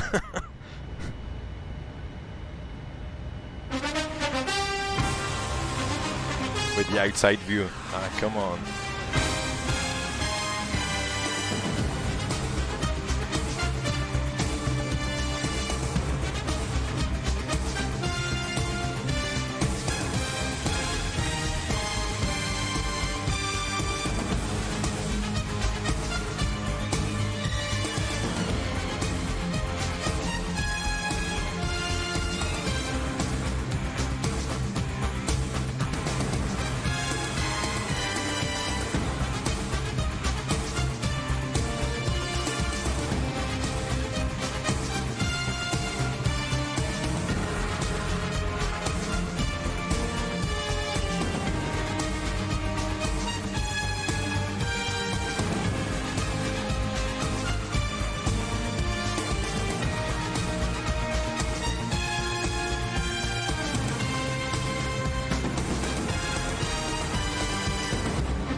I think we had our dose for today then. Touchdown. Let's go. Yeah. No, I don't have the P3d settings in Discord, but I can post them. I mean, I'm no authority in the matter. I mean, I think my settings, first of all, is for version 4.5. But also, I think they're pretty much standard. I don't think there's anything fancy or the P3d settings that you can play with, you know, within P3d. I don't think you can do like miracles with it, to be fair. So, oh, 777 Bob, you prefer now European football? Which for me actually I would say football, and then I would say American football, but obviously in the US football is American football, and then European football is like soccer, yeah. Same thing but different names. Cool. Yeah, I'll definitely post Jorge the P3d settings. Not later on because I'll go dodo, but tomorrow at some point, yeah. Yeah. Right, so let's have a look at the arrival into Charlotte. Charlotte the Harlot. Dun, dun, dun, dun, dun, dun, dun, dun, dun, dun. I don't know if you know that Iron Maiden song. That was a song many moons ago. It's one of their first songs. Charlotte the Harlot. I don't know where they got that one from, but at least it rhymes, but it's a little bit Charlotte the Harlot. I mean, anyway. Yeah, the references, huh?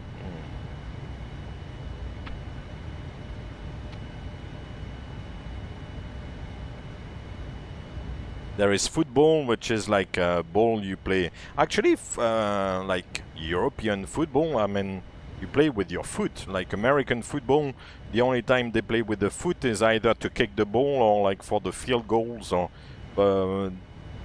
most of the plays are actually like handing the ball, a bit like rugby, you know. So it's interesting that it's actually called football, because most of the time the ball is actually handled rather than kicked, you know.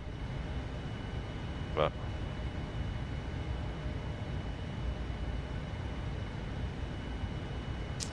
Jorge, if once again, I'm not like a computer specialist, but if there's some hot air coming off the computer, yes, maybe not normal, but because I don't feel, when I kind of hold my hand above my computer, I don't particularly feel any like hot air, you know.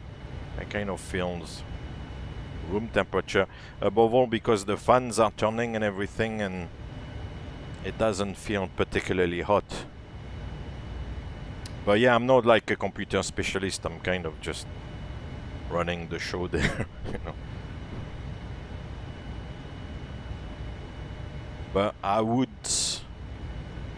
think that if you really feel that it's hot, it's not a good sign, no.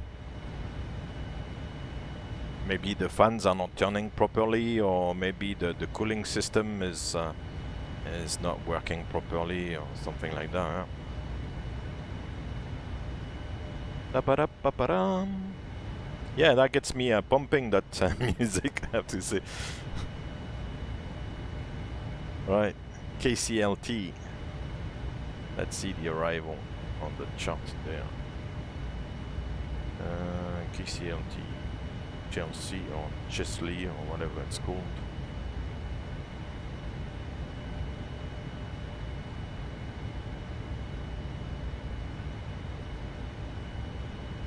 So, here we are. First of all, like on the 777, we'll check the recall, we'll check the notes on the, it's here on the checklist, but there's no note anyway. This one, the quality wings, you can't really play with, how do you call that? Any failures or anything like that. Hey, Torre FR, you're here, good evening. So yeah, we're gonna fly the Chesley 4 RNAV arrival from Lima Yankee Hotel, which is in the little frame here. So let's put that into the FMC. So jump in the FMC, go to departure arrival. Let me pick up the ATIS of this guy, maybe 132.1. Let's listen to that before we commit to anything. 132.1. If anything comes out. Breeze back almost short. Oh yes. Bird activity within the airport. Oh, it's like Dublin 80s. Contact clear, delivery 127.15. Dublin 80s at the time sounded like this. Initial heading plan altitude. Advise on initial contact. You have information Bravo. Bravo.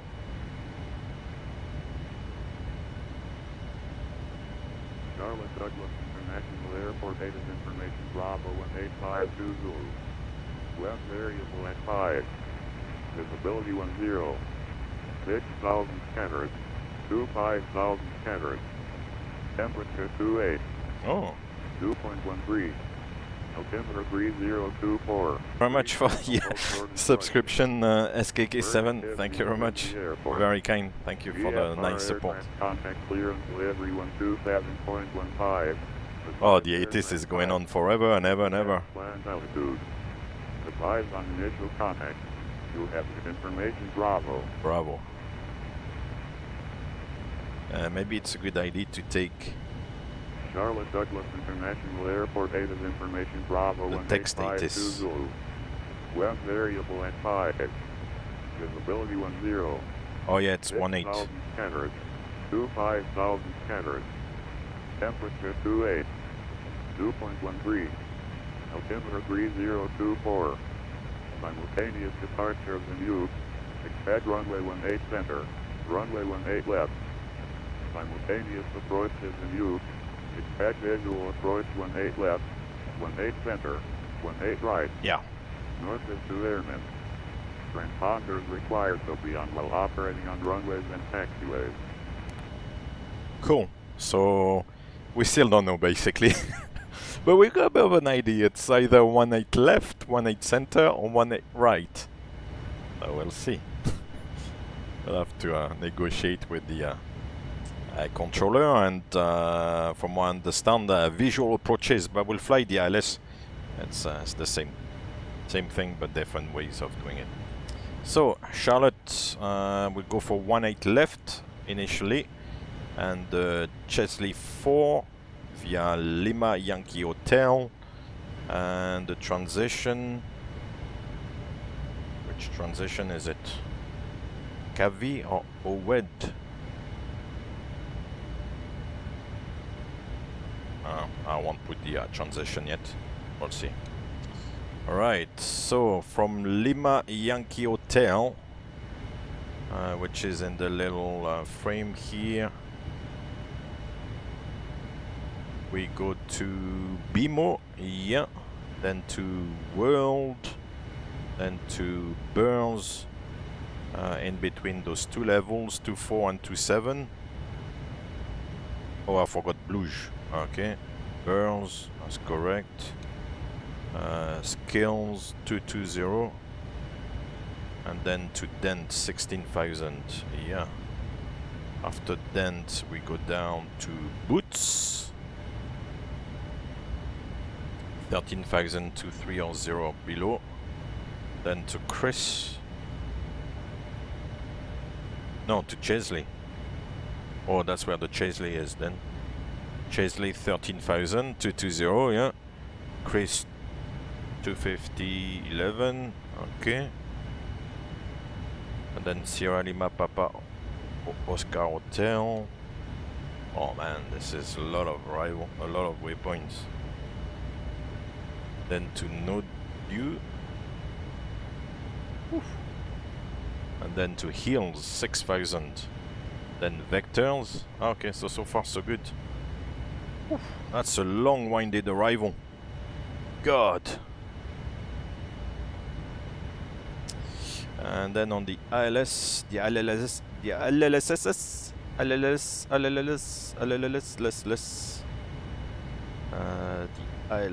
¿dónde está the ILS? Request IFR clearance.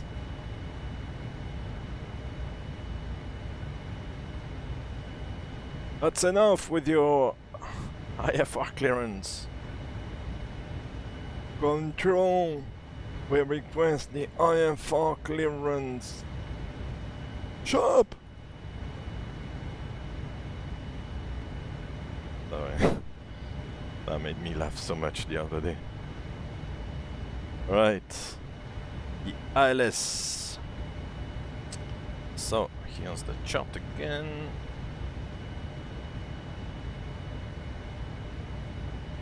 So we got hills, then vectors, and after hills we've got Egul. Okay, oh, okay, so Egul is quite... So that's where the transition was then, huh? So 18 left, KV transition, and Chaseley, yeah. So then after all the waypoints we already reviewed, there's a discontinuity here which we can leave, and then KV, Snack, Gilg, QED, and then Egul, yeah. Okay. And then in case of go around, it's 4,000 feet. Yeah, to Locas. Okay. Minima 1010, so the airport is a little bit elevated, yeah. 700 feet in Charlotte? Oh. But it's not like sea level, it's a little bit higher up. Okay, so 1010 will set on the QNH, on the minima. So minima here. Oh god, that's gonna take forever.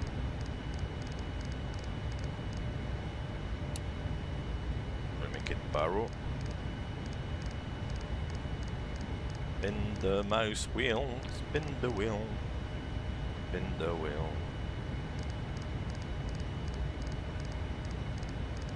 The minimums. Then 10. Ah, here we are. And I spin the wheel on the mouse. Okay.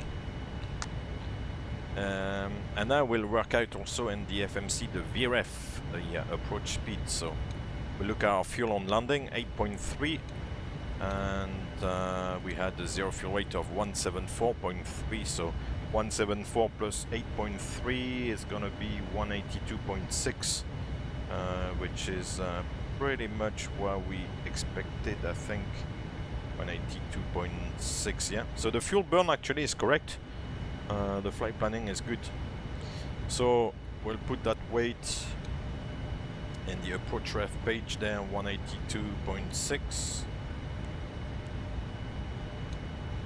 It doesn't like the 0.6, so it just like rounds it down. So we'll take flap 30. Oh, it's quite high. 147. I'm surprised it's so high. Anyway, 147 plus 5, yeah. Have we missed the top of descent? I hope no. No, not yet. Good. That'll be embarrassing. Shit, top of descent.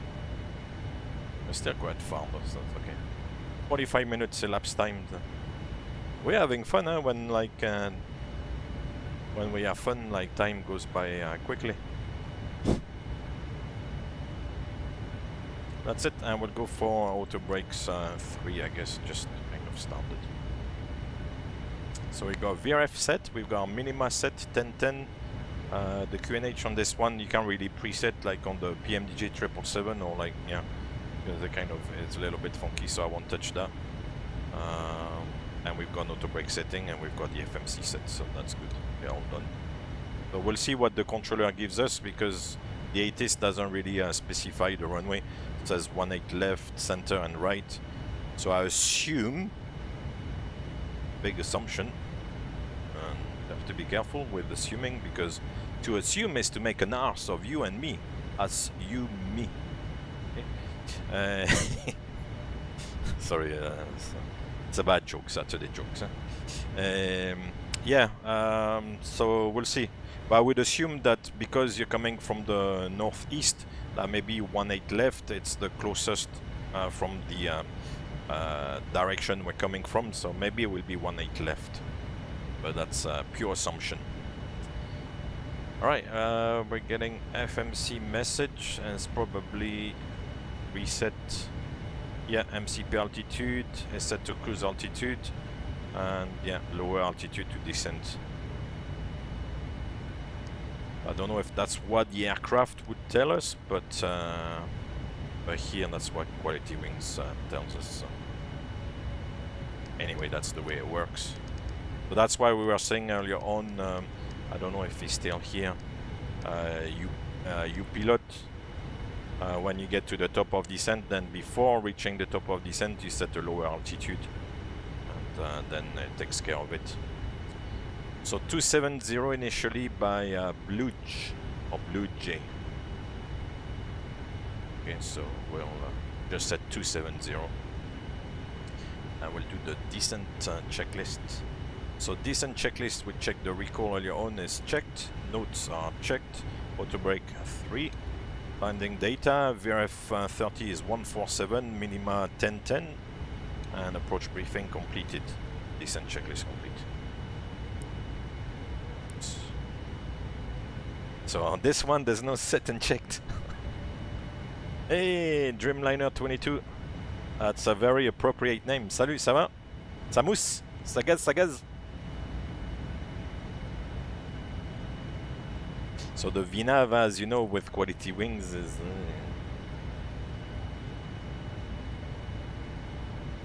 Hey, Twitch Fabian, thank you very much for joining us today. I'll try to do a butter indeed. But on this one, I've never done very well, so I wouldn't be particularly optimistic because I've never done very well on this one. I don't know why. It's difficult.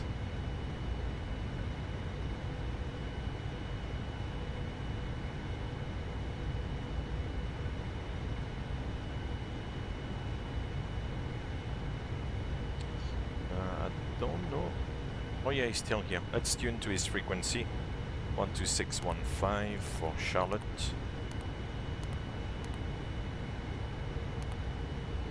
Charles.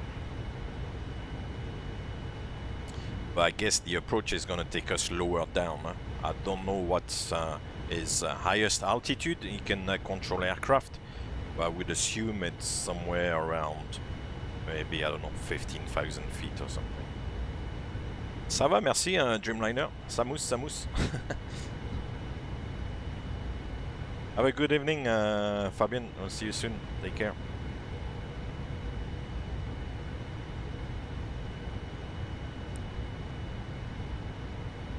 So even if the ATIS is reporting visual approaches, you can fly an ILS, because at the end of the day it's the same thing. Yeah, 301 1072. Yeah, we're 1,800. Thank you, but direct Mummy comment in 16,000. Direct Mummy 16,000. You run on Mummy. Mummy 16,000. American 2825, no further ATC available. Veda, so system there, the figures to change it for. Bye. Oh, he's fine.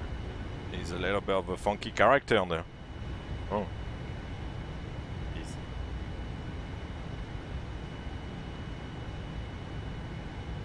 Right, and now it's trying to go back to 280 knots, yeah, as per the arrival, yeah, by Burns.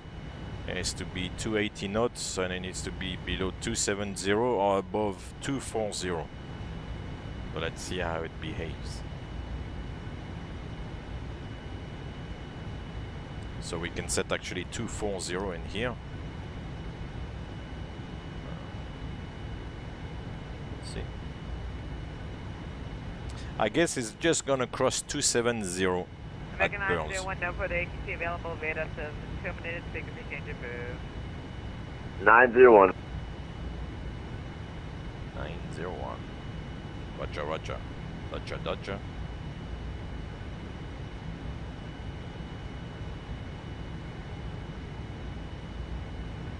Yeah, the VNAV descent, I heard there was like a 787 guy I talked to who said like this is not like This is Ghost Rider requesting a flyby. simulated properly, to be fair. No, man. Hey, Gonza Simplayer, thank you very much for the follow. But it's time to buzz the tower. Welcome to American 2504 into Charlotte. Yeah, so at Burrs it's not really made 270 properly. Yeah, the VNAV is a little bit... yeah. It's okay. Don't call me Shirley. What's the next constraint? 220 now. So we can go down to 220. It's gonna ask for... what's the message it's asking for now? Unable to maintain VNAV, yeah. Okay. Let's help it a little bit with the speed brakes.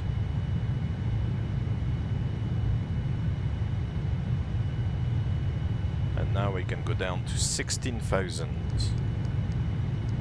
Let's set 16,000. And now we can set the QNH, which was...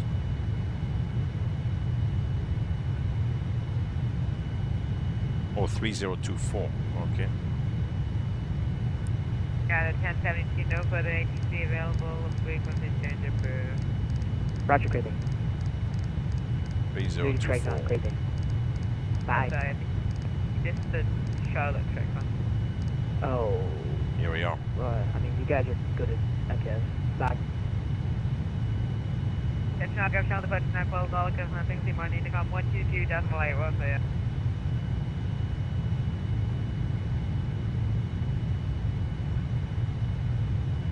Cool. The HUD, I don't know really, because I'm not familiar with the HUD. I've never flown a HUD, so I wouldn't be able to tell you if the HUD here is realistic or not. I think it is, but I can't vouch on it because I've never used the HUD before. So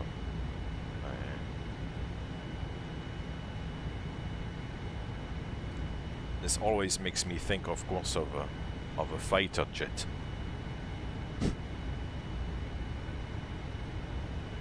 So there was a thing with getting the ball inside of the what do you call that? I was going to say the buggy, but it's not the buggy. You get the ball inside of the airplane symbol here.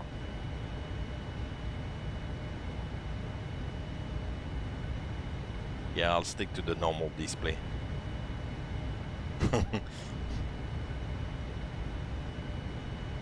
Why is it not descending anymore? You can go down to 16,000 at Dent.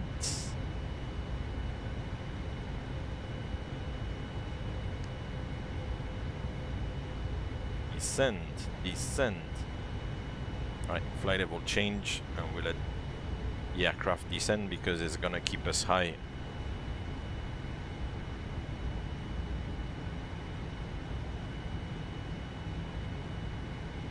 Yep. Right, so now that we have set the QNH, we can move on and do the approach checklist, because the approach checklist only checks the altimeters that they are set properly. So now they are set for the Charlotte altimeter setting, so we can do the approach checklist. So altimeters are 3024, and that's the approach checklist complete. Charlotte approach, good afternoon, American 2504 Heavy, descending altitude 16,000.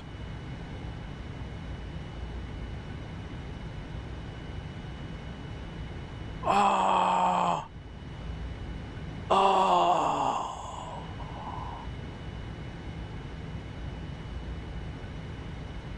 Oh!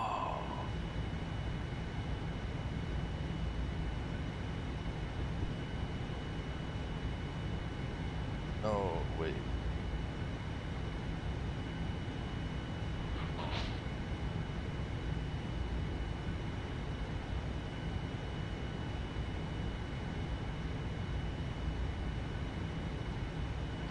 The controller is gone. Ah, no. No flipping way. He's gone. I am connected. Oh, no freaking way. Oh no. See, that's what we were talking about earlier on. They say, oh yeah, yes, good, he's on, cool, cool, you know? And you get there and he disappears. It's my French. Right, anyway, we'll manage that ourselves, I guess. Right, now we can go down to 13,000. To 13,000. I'll go back to Unicom. Yeah, it's already done, actually. Charlotte traffic, American 2504 heavy, descending on the Chesley 4 arrival for ILS 18 left. Yeah, he's gone. I don't see actually anybody else around. Yeah, no, from Volanta is gone. There was, I can see on Volanta, there are like 3 guys who left Charlotte to go to the same place. It looks like a group flight, a little group flight, but after that he's gone. Yeah, he's no longer. Is that Washington or Potomac? Potomac approach is on. Philadelphia is on. Houston, Fort Worth, Memphis Tower, but Charlotte is gone. Chicago up there. Oh, a bit of weather there as well. Oh, Winnipeg and Edmonton. Nice. Oakland, LAX Center, Los Angeles. Nice. But no Charlotte.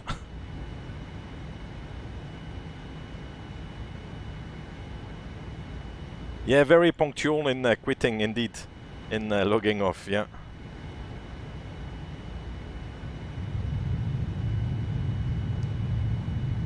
Yeah, that's a shame, man. Right, 10,000 feet now. We can set.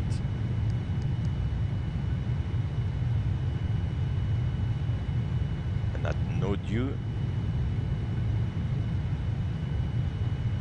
is 8,000.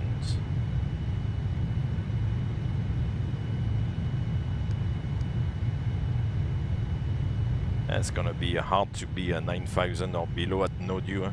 But you see the VNAV is totally wrong because it says I'm like 5,000 feet almost too low. But that's not the case really, so yeah, you have to live with it. And 230 knots, I think. Whoa.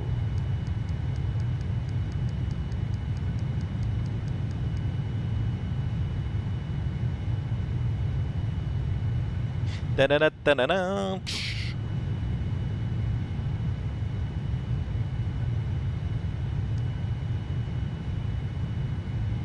Yeah, it's hard to fly this plane. That's why, you know, today I kind of felt like I would change things a little bit and fly this one, but yeah, it's not ideal. So there was already a lot of dust accumulated on the aircraft, just dust it off, but yeah,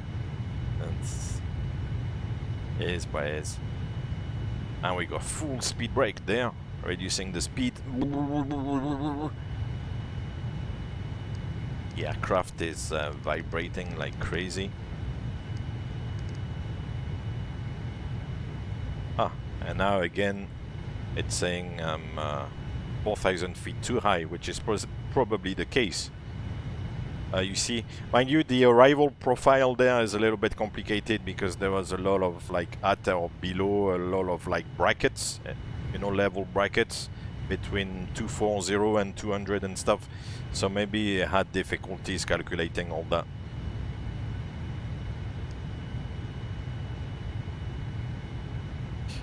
We'll go down to 6,000.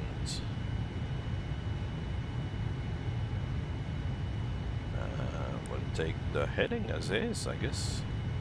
280, heading select. We'll roll out on that heading, and then we'll take the a long final from Cavi, I think.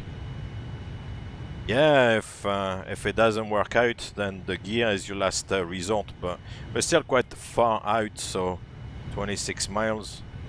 Yeah, I'm hoping it's gonna be alright with the speed brakes. 26 miles plus we have to go on the base leg as well and stuff. So if I drop the gear now, it's a long way with the gear. Yeah, it's gonna work out nicely. He's starting to get autumn colors there in the sim. The vegetation is turning a little bit kind of dark green, a little bit of yellow. Yeah, the scenery is changing. Fall is coming. That's a big lake or rivers together. Yeah, the flaps would help you go down as well. Yeah, that's correct. Right, so 10,000 feet. We'll switch on the lights. Oops. Click, click. And this one can come on. Should have actually put it on earlier, but distractions. Looking for excuses all the time. Oh, this guy. Where's the charts? Yeah, KEWR is 6,000 feet. Yeah, no, it's looking good. I'll take a little adjustment. Bringing in a little bit more.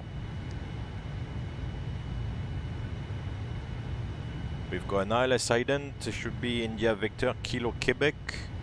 And that's what we have on the display there. India Victor Kilo Quebec.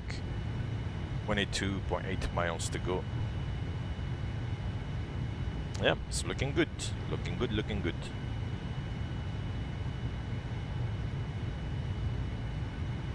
How exciting. Yeah, I have the 747. I was thinking actually I might fly the 747 soon as well.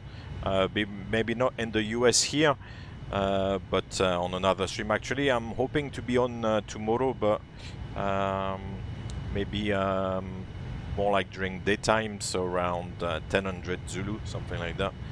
And I'll do another aircraft type.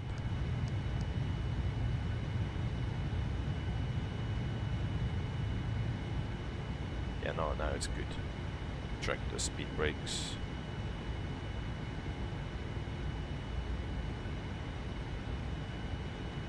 Actually, I'll take it closer in. 210, the descent going.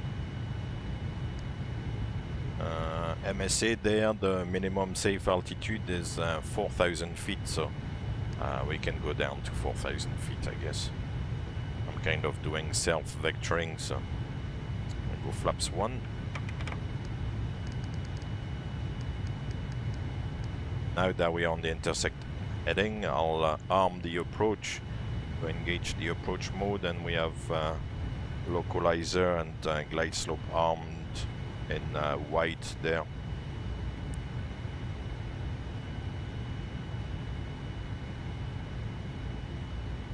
Charlotte traffic, American 2504, ILS 18 left at 18 miles.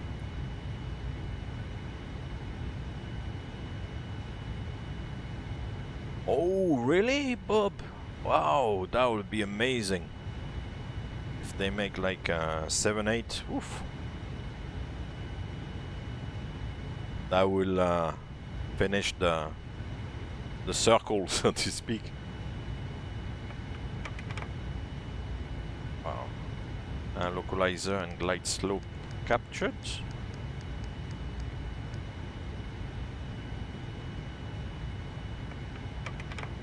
We're gonna have to take some of the metal out, add some drag.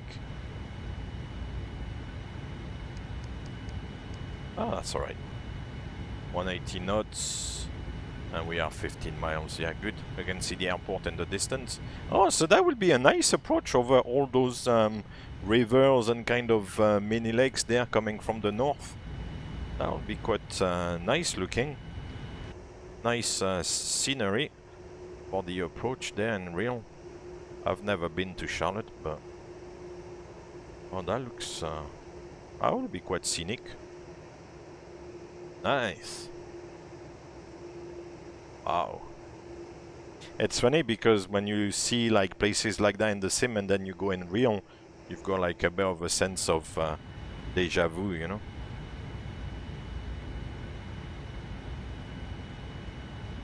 Cool. So the mist is 4,000, which is already set. Negative, Captain. This is non-negotiable. McLovin, thank you very much for the follow. Forced to blow you out of the sky. Right, so let's go for the gear now. The wheel right now. I know it was not flaps 15, it was flap 10 I had. So let's go for flaps 15 then.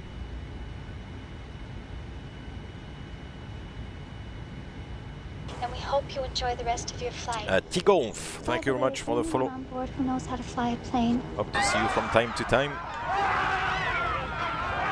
Come back now, 160. Yeah, American is a big place now, eh?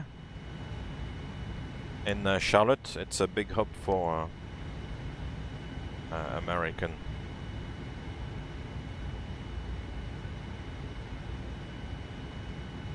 Right, let's go gear down. Here I'm not really sure about the sequence. I don't know if it's flap 17, there's 18. 2,500.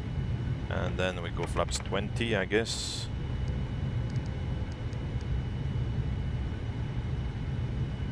Wow. Okay. And now we go flaps 30. All the way back to the VRF plus 5. Whoa, whoa, whoa, whoa, whoa, whoa, whoa, whoa. So 152. Get rid of that. And I'm the speed brake.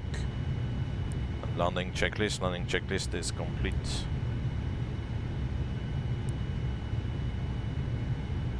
Cool.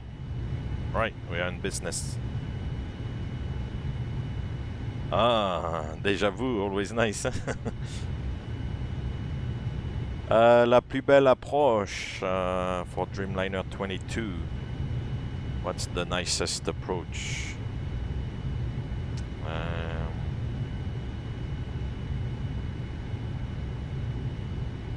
It's hard to tell. I've always said here I like the 3-1 right approach into New York, because if the weather is clear, then you've got visibility over the Manhattan skyline and stuff, which is quite spectacular. Right, flight director now, flying this thing manually. The display is un poquito on the small side. I'll do my best. Is now becoming a visual approach. So 1,000 feet, the approach is stable.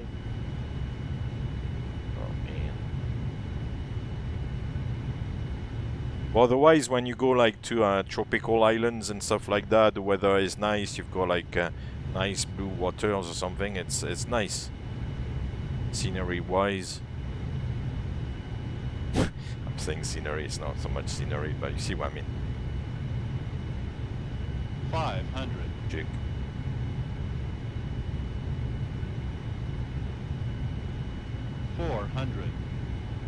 So I've never done a good landing on this one, so don't get your hopes too high. Approaching minimums. Jig. Minimums. Continue. Oh, what's happened to this? 200.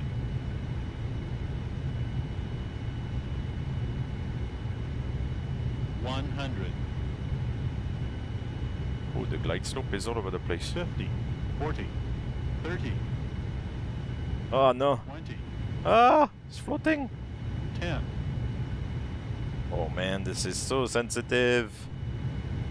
Ah, here we are. Oh, that was no good. I thought I was going to plant it, and then I flared too much. God, what was the verdict? Ah, yeah, I told you 207. God.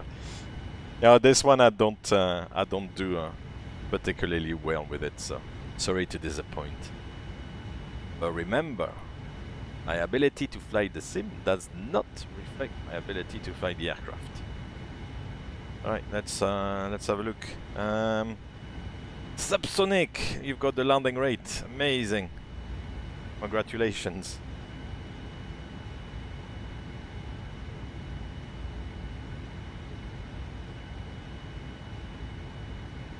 Right, so we'll vacate here and then back the way. Huh?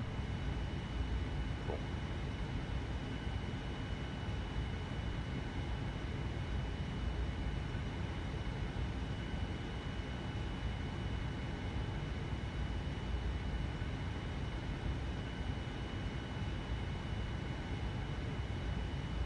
Yeah, Subsonic, a big thumbs up for Subsonic who got the landing rate. You didn't get very optimistic and that was a very good choice. Oh god.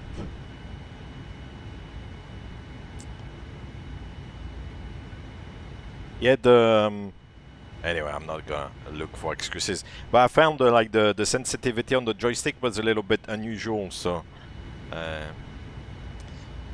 yeah, I would use the auto throttle on the 777, so I would assume that on the 787 you would use it as well. Once again, it's an assumption, it's maybe not what's being done in real, but yeah, you would. At least on the 777. But it's a SOP, it's a company, it's a procedure like specific, you know. Some airlines actually disconnect the auto throttle. Others keep it on. I keep it on, so. Right, so the lights can go off, the strobes can come off. We'll start the APU already. At least it's done. The flaps can be retracted. The speed brakes, they can be retracted. You can switch off the weather radar. What else? Oh, the auto brake can come back to off.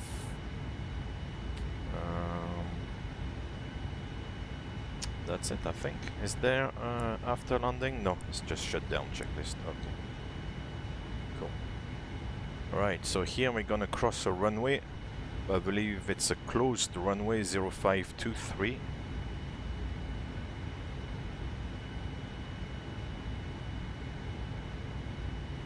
Yeah, it's a big burn there. And we hope you enjoy the rest of your flight. By the way, is there anyone on board? Hey, Lord Darsha, thank you very much for the follow. Thank you. Yeah, I see what you mean, 777 Bob. The one thing is that sometimes I'm sure like there's maybe not that attention to detail in sceneries, be it like those modified AFCAD or even like in a commercial scenery. But in some airports, the actually what happens is that the PAPI and the glide slope are not, you may have seen it on some charts before, it uses the word not coincidental, so that means that the PAPI and the glide slope are not in the same position, and therefore you will be on the PAPI, but the glide slope wouldn't be you know, centered, or vice versa. You would be on the glide slope, but the PAPI would show like 3 whites or 3 red, because the glide slope and the PAPI wouldn't be in the same exact location. See what I mean? And that happens sometimes in some airports. It's not always in the same spot, and therefore you don't get the same indication. What gate am I going to actually? Oh yeah, it's those Bravo gates. You remember one thing. You screw up just this much, you'll be flying a cargo plane full of rubber FT, dog shit thank you out very of much. Hong Kong. Yes, sir. I'll go to Hong Kong. Hong Kong is fun. From time to time only. Bravo, Bravo, Bravo. Oh yeah, it's in the corner over there. Cool. So we'll go on this taxiway. Here I think the map. Yeah, there's no map. Okay, to the display, so I have to use the Evlasoft EFB I have on the side. Yeah, Charlotte, a big American hub, as you said, 777 Bob. Yeah, I agree, Ralba. This one is a little bit buggy and stuff, but it was just for a change today, and do something a little bit different. If I feed you the 777 100% of the time. It's a little bit too much. Even for me, it's a bit of a change. Get the dust off the 787 from time to time.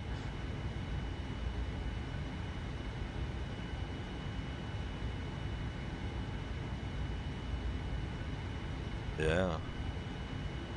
Right. Bravo 15. Let's turn here. And then left again. Well, that's a lot of S-turns. Try to follow the taxi lines though. And Bravo 15 is gonna be there on the tip of the building. So we'll switch off the lights. Down the crew to... Oh yeah, here's the guidance system here. That's the gate there. Okay. And tell the crew to disarm the doors, although the doors were not armed here.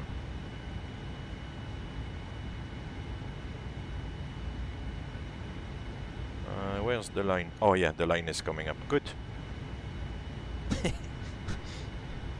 You have to follow the lines.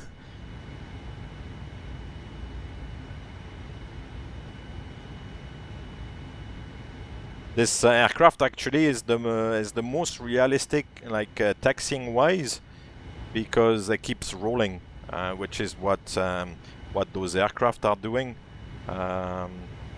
And the other, like PMDG aircraft or whatever, when you taxi the aircraft, at some point it kind of runs out of steam. This one, once the speed keeps building up, which is what these aircraft in real would do. Even with like no thrust, it just like keeps, you know, the speed keeps increasing, and if you don't brake from time to time, then the aircraft would go away and away. Alright, so we've got the guidance system.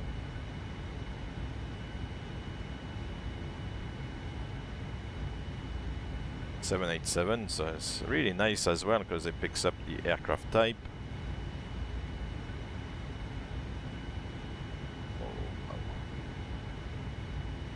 Oh no, now I totally stopped. Don't!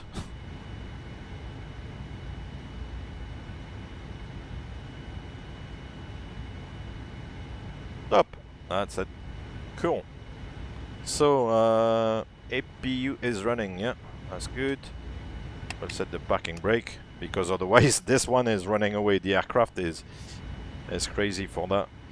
And we'll switch off the engines. Ah. Cool. So the engines are spooling down, that's good.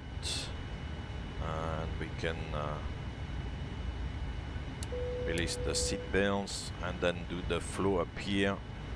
So switch off the... Ah no, not this one, sorry. Oof. What am I doing there? No, it's not this. This. The hydraulic panel comes off. The fuel pumps come off. The beacon comes off as well. We can switch the flight directors off. The speed can go back to 100 possibly. What else? That can come off. The computers we can reset to the ident page. Yeah. And the transponder back to standby. That's it, pretty much. And if we do the shutdown checklist, all the items have been sensed by the aircraft, so the aircraft like completes the checklist, and you can see I've got all the ticked items. And the last one that the aircraft doesn't recognize, although it tells you parking brake set there as a memo message, so you do the item manually. Parking brake is set, and that's the shutdown checklist complete. The Jets are ready to play the Panthers. Well, if it's 28 degrees today and it's the same tomorrow, they'll get like a good day to play. That's for sure. Most ugly fly, thank you very much. Welcome to Charlotte. I hope you enjoy the flight, guys. It's said today a little bit different, but yeah, just for a little bit of variety and for me also to enjoy the aircraft a little bit. I know, Ralba, you said, oh, you don't have to kind of, you know, worry so much about like the 777 all the time, but yeah, just from time to time. You know that maybe 80% of the time is the 777 anyway, so it doesn't make a big difference. Cool. Let's have a look outside again.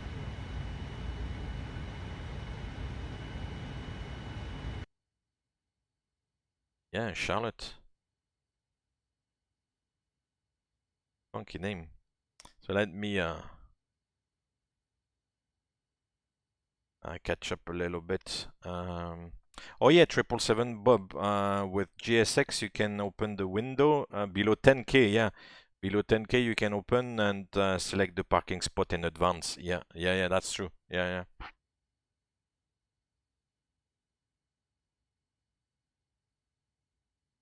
And you have bugs in PMDG where the aircraft is bouncing. Oh, is it those settings where you've got like those vibrations and stuff? Because the other day on the 200, something like that happened to me where the aircraft on the takeoff in particular was a little bit going like. I don't know if it's maybe a setting where the it kind of recreates some of the vibrations or, you know, the runway roughness. Maybe. Otherwise there's something more sinister going on.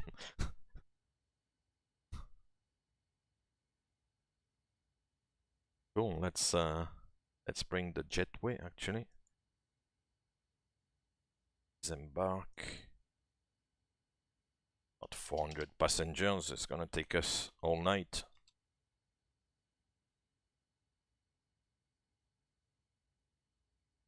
Gonna go to the first door, so I'll have to open the door.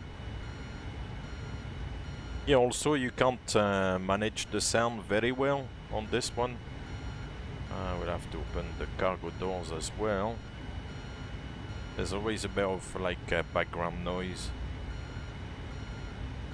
There were v.4. Yeah, I'm using version 4 Bread Live, and I think I saw early on a question about Charlotte traffic, American 2358 heavy, Boeing 787 on the downwind leg to runway 18 center. Yeah, this version is prepared version 4.5 indeed. So that's it. They are coming. They're gonna offload the luggage and everything. Cool. American Airlines. So let's see also if... oh, first of all, before I forget, we'll add the points for subsonic. Just doing quite well these, you got quite a few, subsonic flight. Yeah, all in one word. 500 points.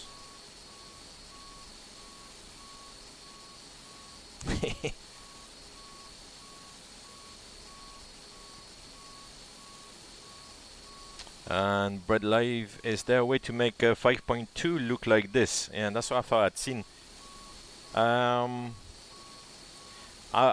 not so sure about version 5. I do believe there's maybe a couple of little improvements with version 5, but I'm happy with version 4.5. You know, to do what I'm doing here, I'm more than happy with it. At the end of the day, for me, it's not, as Ralba said, and thank you for that, Ralba. It's not so much about the simulator, about the way it looks. It's more about like the flying kind of, you know, explaining a little bit of things about flying. It's more about the aviation side of things. So yeah, I'm not too bothered about the way the simulator looks. But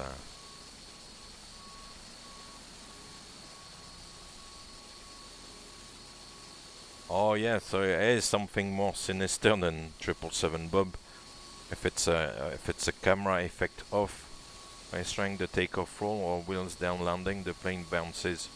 Try to see though if it's not those PMDG effects set up. No, sorry, it's not the PMDG, this one. I was going to go into the PMDG options. No, it's not this one. I know. So yeah, welcome to Charlotte. Ahead of schedule. There's no such thing here. There's no schedule. Let's just do whatever we can. You know that for airlines, like, schedules are important, and that makes part of the overall, like, customer / passenger experience. You know, either good if everything runs on time and smoothly, if there are connections, if the connections are running well, or vice versa. If you're running late, then the whole network kind of goes kaboom. So punctuality is an important feature of, like, airline operations. You have to try to be on time. Meet the schedule. Yeah, so I'll hang around like always for a couple of minutes. I'll try to be on, as I said, tomorrow around 1000 Z. I'm not sure yet where I'm gonna fly, but I'll come up with something, I'm sure. No worries. Yeah, it was fun flight, not too bad, an hour and maybe 10 minutes. I think Volanta must have registered the flight, hopefully. Yes. Ooh, it says you're the 28th person to get there today. Review your flight. Okay, let's do that. Review the flight.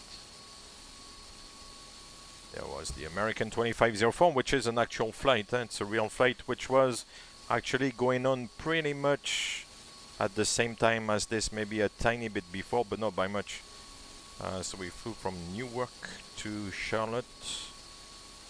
Statistics 135 block time.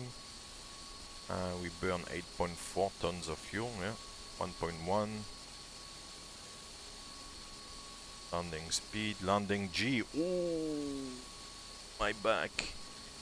Oh, la la. The G's were terrible. God. 2.37 G. Oh, that's no good. Landing rate 173 is okay. It's decent. But the G's are a little bit off, you know. God. Oh well. We didn't break the aircraft, so it's okay. No notes and screenshots as well. This I need to work out. I think maybe once you are in flight, or... Well, let's try to see if I can do the screenshot again today. Sorry, I'm gonna waste your time again, guys. I'll do a quick screenshot. And before I disconnect, maybe the other day it's because I disconnected, they didn't recognize the location. So, print screen, set, and then I've got to put it into... Yeah, if you, by the way, if you guys know how to do this, how to post the screenshot, unless you need maybe premium or something, I don't know. Let's see. Negative, Captain. This is non-negotiable. Change course immediately, or I will be forced to blow you out of the sky. Globin, thank you very much for the follow, sir. The wheel right now, Captain. So that's it. I've cropped it, and I need to save it. Where is save?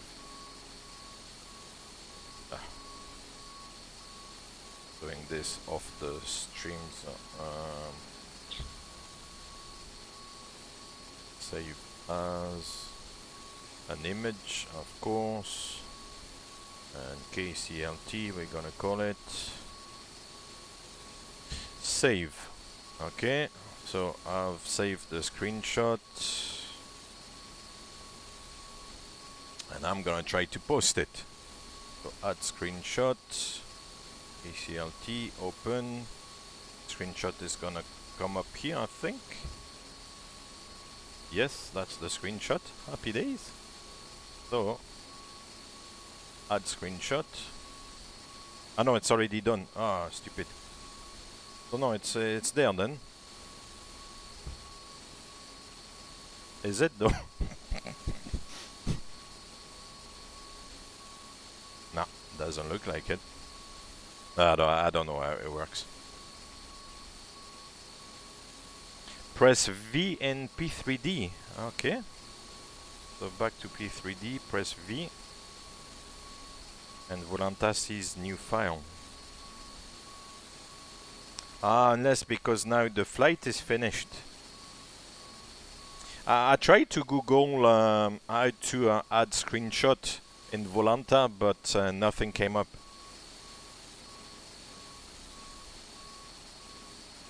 Ah, so yeah, you need to have an active flight because now the flight is over. And then that's probably why. Then okay, I'll know for next time then. Yeah, that's probably what it is. Cool. Doesn't matter, it's just for fun. But I was trying to work out what to do, and it's a little bit of a mystery so far. So yeah, we need to fly. Mind you, I was going to say we need to fly a little bit more to the Midwest and then to the West Coast. But to be fair, there's a lot more teams to the eastern side than to the western side. So I'll try to balance that things out a little bit, but it's quite a few flights now. That's cool. Then we've got the other flights. The other day going to Iceland, and that one in Japan the other day. Down to Naha. Yes. Asia, a lot of rain at the moment, all along the east coast of China and stuff. There's a lot of rain. A little bit on the west coast of India there. Oh, here, Saudi Arabia, you got rain like that? God.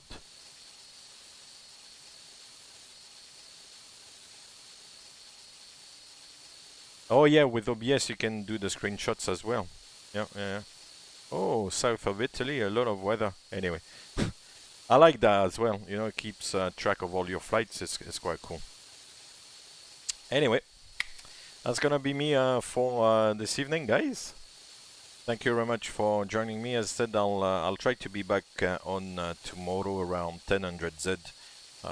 Do a quick flight. I'm not sure where, as I said yet, but we'll work something out. Back to another Boeing. Should be fun. Thank you once again for all the follows, the subscription renewals. I don't want to forget anybody, so I think we had my PPL who renewed, Ralba as well. Inza, I think I had a notification offline. You renewed yesterday as well, so thank you as well if you're watching that afterwards for the renewal. I think we had SKK7 with the subscription as well today. So thank you very much for the kind support. All the new follows as well. So thank you guys. There's a few of you today, so it's gonna take me too long to go through the list. But thank you very much. It's I do appreciate it, and yeah, we hope to see you from time to time as well. Following is, you know, kind of bookmarking, you know, but it's a good thing. You'll get the notification when I'm on. Ralba, yeah, enjoy the brunch tomorrow with the family and stuff. Very important. Subsonic, good night. Congratulations on the landing rate competition. You're gonna outcompete the King Strato soon. And 777 Bob, thank you very much again for joining us. We'll see you soon. Good night, and yeah, we'll catch you tomorrow, hopefully. I'm not sure yet, as I said, but I've got good plans for it, so it's impossible. Yeah, it's tough because he's a tough cookie to crack on on these landing rates. I have to do our best, huh? I have to try. Cool. Traffic American 2358 Heavy is on a short final, 10-mile final to runway 18 center. Charlotte traffic. That's that. Thank you very much. I was just disconnecting off VATSIM there. Thank you very much for joining me. I hope you enjoyed the flight. We'll do one next week, because now it's supposed to be every week. There's supposed to be a game. Well, a game. Several games, actually. Every week is a week, as they call it. So we'll try to do one of these once a week. And then if I've got extra time available, then we'll do other flights around that theme in the US. So if you're fed up with those US flights, then you can tune off. But yeah, I'll try to stick to it, to be fair. So if I can, it might not work out all the time, because I might be away, maybe on a long trip or something, but I'll try to catch up anyway. Hey Toms, thank you very much for the follow. And yeah, I'll try to stick to it. It's a bit of it's actually a bit of a big project in itself, because it's gonna take us to the, I think it's pretty much every week until the 13th of February that the Super Bowl is. So if we do like a flight like this every week, then at the end of the actual season, it's gonna be maybe 25 flights or something like that. It's gonna be a long project, so to speak. So we'll see how it goes. I'll give priority to this, and then, as I said, do other flights around. See how it goes. Cool, guys. Once again, thank you. Enjoy the rest of your Saturday, or if you're going to bed like me soon, then have a good night. And until tomorrow, hopefully, said around 1000 Z. Otherwise, have a good rest of the weekend. Enjoy your Sunday, and I'll see you at some point. Thank you again for joining me, as I said, and I will see you soon. Thank you.